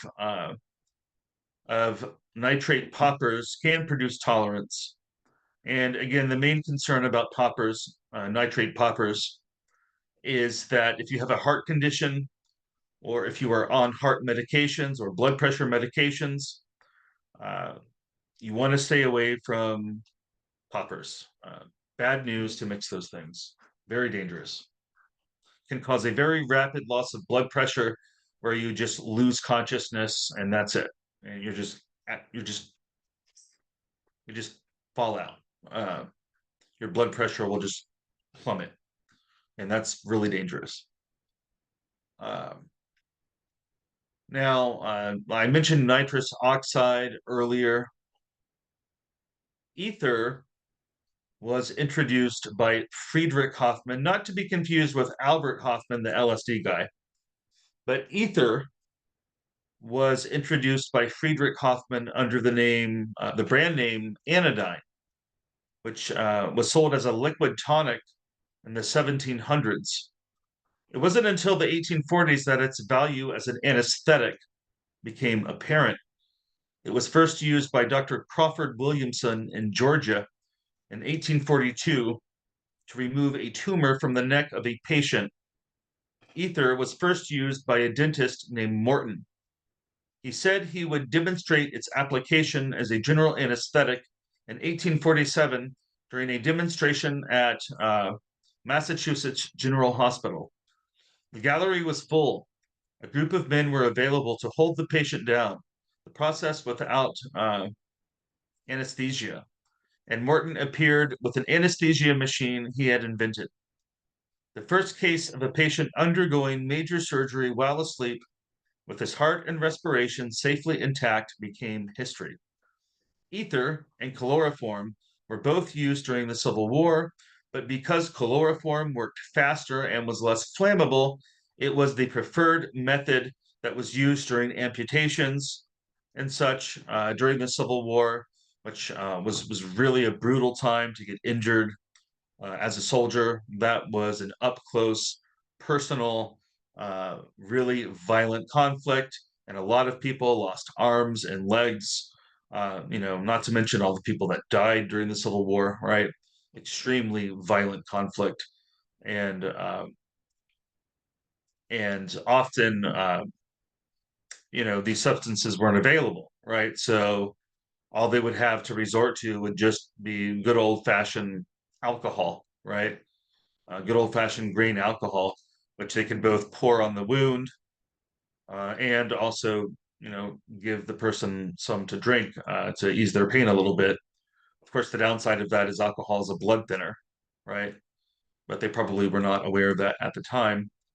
But again, chloroform was preferred over ether during the Civil War because ether is much more flammable than chloroform. And for obvious reasons, if you're in a wartime situation, you want as little flammable material around as possible that could possibly be blown up around you, right?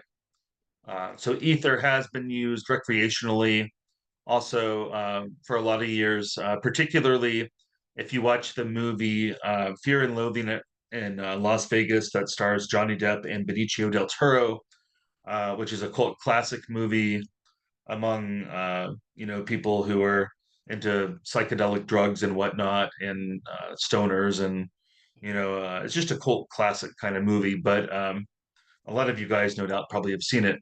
It's a kind of a comedy, right? But it's a wacky comedy where Johnny Depp, it's based on a true story. Johnny Depp plays Hunter S. Thompson, who was a famous journalist who was really into drugs, to put it mildly. Right? It is a classic. I love that movie. I mean, it's not for everybody. It's certainly not family friendly. But oh man, I could quote it all night. Can't stop here. It's Bat Country, right? Uh, ether. We need ether, right? But there's a lot of ether that gets abused in that movie. Hallucinogens galore, and there's just scene after scene of drug-induced hijinks, and it's just basically Johnny Depp playing Hunter S. Thompson, who again was a famous journalist who was really into drugs. And if you're into American literature or the history of American journalism, perhaps you've heard of Hunter S. Thompson. He was a pretty famous writer, but it was a biographical piece on this particular uh, time that this particular trip that Hunter S. Thompson once took to Las Vegas, where he was supposed to go to this conference and cover it and write about it. But he ended up doing a lot of drugs with his buddy that was with him, and they just get into a lot of trouble. And there's just, there's a lot of drug use in the movie, the White Rabbit scene, right? And I will say that, maybe one downside of the movie is some people might think that the movie maybe, glorifies drug use a little bit or something. And, if you're a person in recovery, or if you, don't want to see a lot of drug use, if that's not what you want to, be entertained by, then it's not going to be the sort of movie for you probably. But it's a druggy classic kind of. But ether is one of the drugs that they do the most of in that movie. Um, so we're talking about anesthesia, right? When we talk about ether, when we talk about chloroform, which were some of the original anesthetics. When we talk about anesthesia, we're talking about uh, impairments of respiration, blood pressure, and heart contractions, right? And most anesthetics do what they do, for the most part, by causing massive amounts of GABA release in the brain. And GABA is one of the most important inhibitory neurotransmitters in the brain. In other words, when there's a massive amount of GABA that's getting released, that slows brain activity down, right? And similarly for benzodiazepines and for alcohol, also those substances work by causing releases of GABA in the brain, but in different ways than anesthetic medications do. But GABA is the main neurotransmitter that's involved uh, in the experience of anesthesia.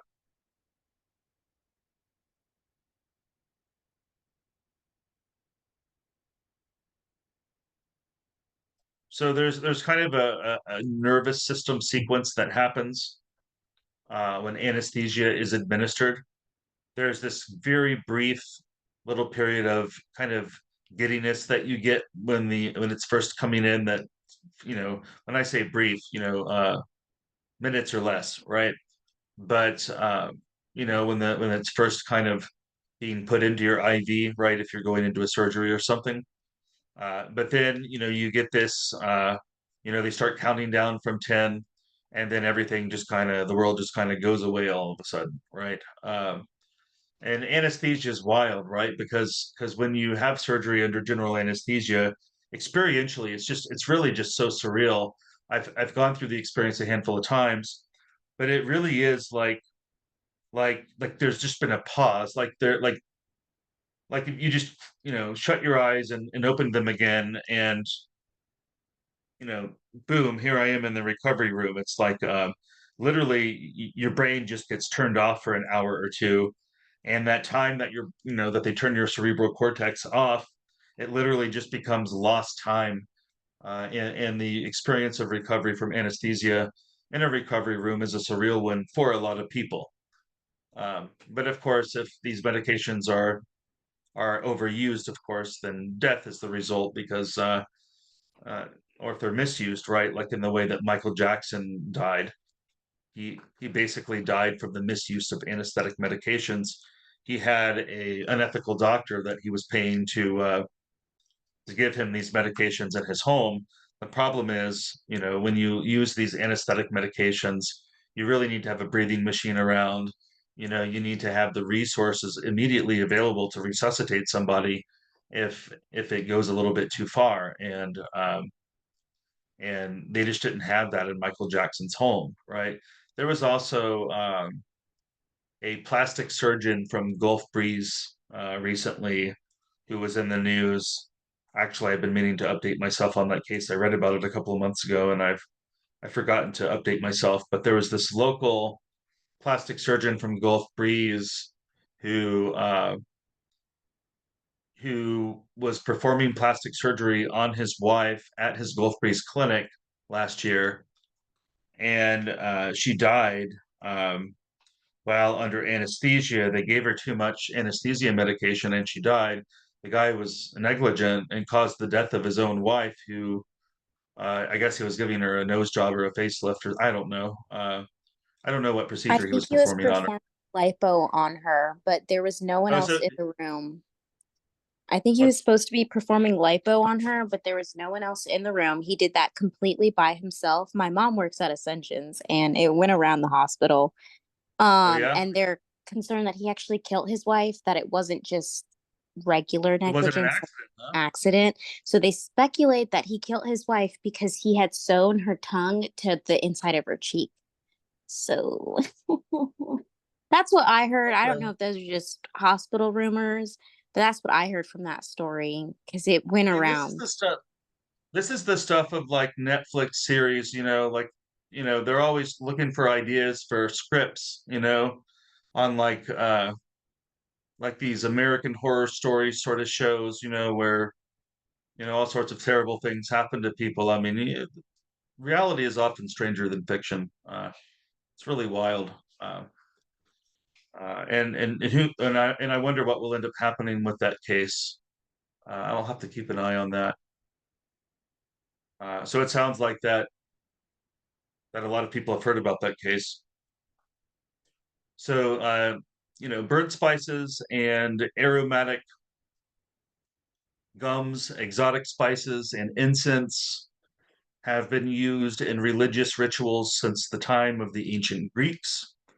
The oracle at Delphi famously inhaled vapors that led to mysterious utterances interpreted as prophecies.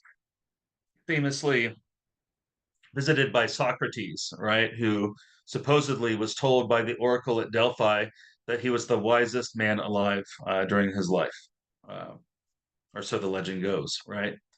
But archaeological studies have shown that limestone faults underneath the temple once caused petrochemical fumes, ethylene fumes, to rise to the surface, producing an out of body sense of euphoria. The late 18th century saw the introduction of nitrous oxide in ether. Nitrous oxide was discovered in 1798 by Sir Humphrey Davy, who gave it at parties to his friends. Those must have been some parties, like Hunter S. Thompson style. In the 1840s, public demonstrations were held. During one such exhibition, a participant was severely injured but showed no signs of being in pain. The next day, it was used as an anesthetic during a dental procedure and has continued to be used in dentistry ever since. In the 1960s, whippets began to gain popularity. Whippets are small canisters containing pressurized nitrous oxide. Abusers would fill a balloon with the gas and then inhale it. It produced a mild euphoria that lasted for a few minutes and a sense of well being that lasted for several hours. Nitric oxide dilutes the air that a person breathes and has the potential for producing hypoxia, which can be a fatal deficiency of oxygen to your brain. So you can end up, as someone mentioned, a vegetable as the result of hypoxia. So I was unfortunately not terribly shocked to hear that someone sadly knew someone that had happened to, because that can be the result of this sort of misuse of these substances. So nitrous oxide, when used by dentists and in other medical settings, is used to augment other anesthetics and sedatives. It gives a sense of euphoria, so sometimes, again, it's known as laughing gas. It has little effect on critical bodily functions, um, but it does cause GABA release in certain areas of the brain that allow for dental procedures to be done without the person experiencing pain, but without being fully unconscious. So you're kind of in this twilight state between being fully awake and being being unconscious. And I'll never forget the experience that I had getting my wisdom teeth pulled here locally. When I was 19, I was actually a student at this school. It was PJC back then. But when I was a college student, that's around the typical age that people have to deal with their wisdom teeth, and that was the case for me. And when I went into, I got them all pulled at once, and they used nitrous oxide on me, and I just had the most just the trippiest hallucinations. I kept hallucinating that the nurse coming into the room was a penguin, and they had Dixie Chicks playing in the background on the sound system, but for some reason, uh, the song "Wide Open Spaces," they're called the Chicks now, I guess is what they go by, but the song "Wide Open Spaces" came on the music system while they were operating on me, but it sounded just really trippy and different, and like it was a trip. I mean, nitrous oxide is it can really be an experience, and that's why people abuse it, and that's why some dentists have abused it. Um, Courtney Arrigo completely knocked out during her wisdom teeth removal. Opened my eyes and I tried to say it could start, but I already had gauze in my mouth. Yeah, it sucks to wake up in the middle of it. That's not pleasant. Yeah. Yeah, but they only gave me nitrous. I was only partly I don't know why they didn't put me fully under. I'm not sure.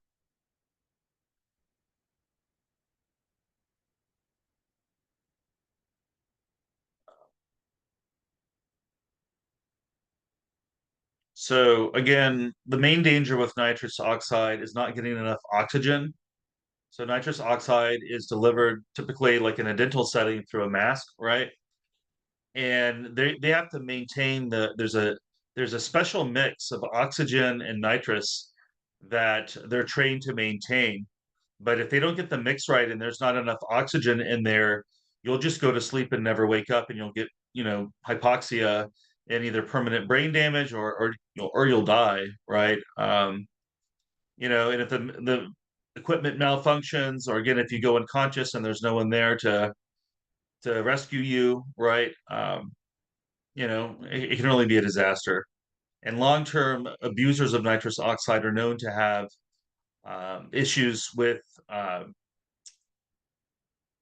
vitamin B12 related problem relating to nerve damage, where basically your body isn't able to absorb vitamin B12 like it's supposed to, and it causes damage to your nervous system, and it can even possibly cause toxicity to the brain long term, especially if combined with ketamine abuse.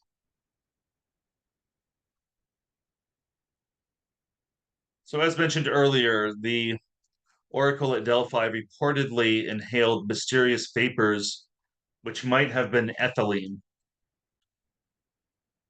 Nitrous oxide, or laughing gas, was first introduced recreationally by Sir Humphrey Davy in 1798. During Prohibition, ether was a popular substitute for alcohol. In the 1940s, recreational use of solvents, primarily gasoline, became popular. Abuse of inhalants in the United States increased in the 1950s and is now widespread among adolescents. By the 1960s, the practice of solvent sniffing had spread across a wide variety of commercial products, including paint and lacquer thinners, nail polish removers, shoe polishes, lighter fluid, spray paints, and others. In more recent years, glue such as airplane glue and gas sniffing has become a widespread problem among homeless street children in South Asia, Mexico, Eastern Europe, and Kenya. Street kids in these areas use these inhalants to numb the pain of hunger and desperation. Gas and spray paint sniffing is also common in remote regions in Canada, America, Australia, New Zealand, and some of the Pacific Islands. People do this all over the world. People have discovered this, fortunately. So solvents are gases that can be inhaled, and there are a wide range of gases that would be solvents, but they're typically petroleum products like gasoline, kerosene, toluene, turpentine, acetone, various paint removers, stuff that has an abrasive sort of highly abrasive nature to your body, right? To put it mildly, right? These are not substances that are supposed to enter your body. These are substances that power vehicles, like gasoline and kerosene. Permanent markers also can be an example of this. Rubber cement of some types are huffed by some people. But solvents all have in common many risks, including pneumonia, heart failure, aspiration of one's vomit and one's sleep. Inhaling of some solvents can cause hearing loss, limb spasms, and damage to the central nervous system and brain. Serious but potentially reversible effects include liver and kidney damage and blood oxygen depletion. Death from inhalants is generally caused by a very high concentration of fumes. Deliberately inhaling solvents from an attached paper or plastic bag or in a closed area greatly increases the chance of suffocation. Brain damage is typically seen with chronic long-term use, as people have talked about tonight, as opposed to short-term exposure. Although there have been cases where people have gotten brain damage from just doing these things once. So inhalant intoxication, you're going to see dizziness, nystagmus, which is the eyes bouncing around, incoordination, unsteady gait, which is, you can't walk straight, right? Slurred speech, lethargy, depressed reflexes, psychomotor retardation, tremors, muscle weakness, blurred vision, also known as diplopia, stupor or coma. Of course, sense of euphoria is why people go after it. The signs or symptoms are not attributable to some other medical condition or drug. And here in slide 14, we have information about inhalant use disorder, very similar to the other use disorders that we see for all the substances that we discuss, right? It's the same sorts of ideas, repeated use over a long period of time, despite negative consequences, despite efforts to cut down, lots of efforts spent trying to obtain the substance or, use the substance, craving the substance, using it at inappropriate times, right? During work, driving, etc. Like John Dye, who we saw, the unfortunate case there. Problems in your life caused by all of this, right? And again, as I've said, with the various substance use disorders that we see, these criteria here, they pretty much echo each other, right? Despite specific differences that we might see in the specific physical effects, right? But in the end, addiction seems to be addiction, right? So that's all I have for you guys tonight. I am aware that there's a due date on the course schedule document about a second discussion post, and I have not created a second discussion post. I've had a lot of crap going on in my life, both personally and professionally, and I just have not had the time to create it. And so I appreciate your guys' patience with me on that. But keep an eye out for that. Next week, we're probably going to talk about a crowd pleaser for many of you, I would think. We're going to discuss cannabis, reefer, marijuana, Mary Jane, pot, grass, bud. What have I missed here? Right there's a long list of various nouns that people have come up with to refer to cannabis, right? And we've been seeing quite a significant cultural change happen in recent years around the use of cannabis. So we have that entire class period next week set aside to discuss cannabis and all of its varieties, pros and cons, current hot topics surrounding the substance. I anticipate that it will be a substance that maybe a fair number of you will have something to say about due to the increasing popularity of medicinal cannabis cards in Florida and throughout the United States. So I'm looking forward to that.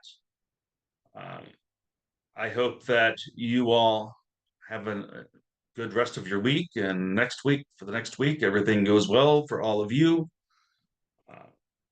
If there was anything that anyone needed to hang out to chat with me about, give me the bat signal. Otherwise, I'm gonna go ahead and tell everybody to live long and prosper, and I'm gonna end the meeting here in a second if I don't hear from anybody. All right.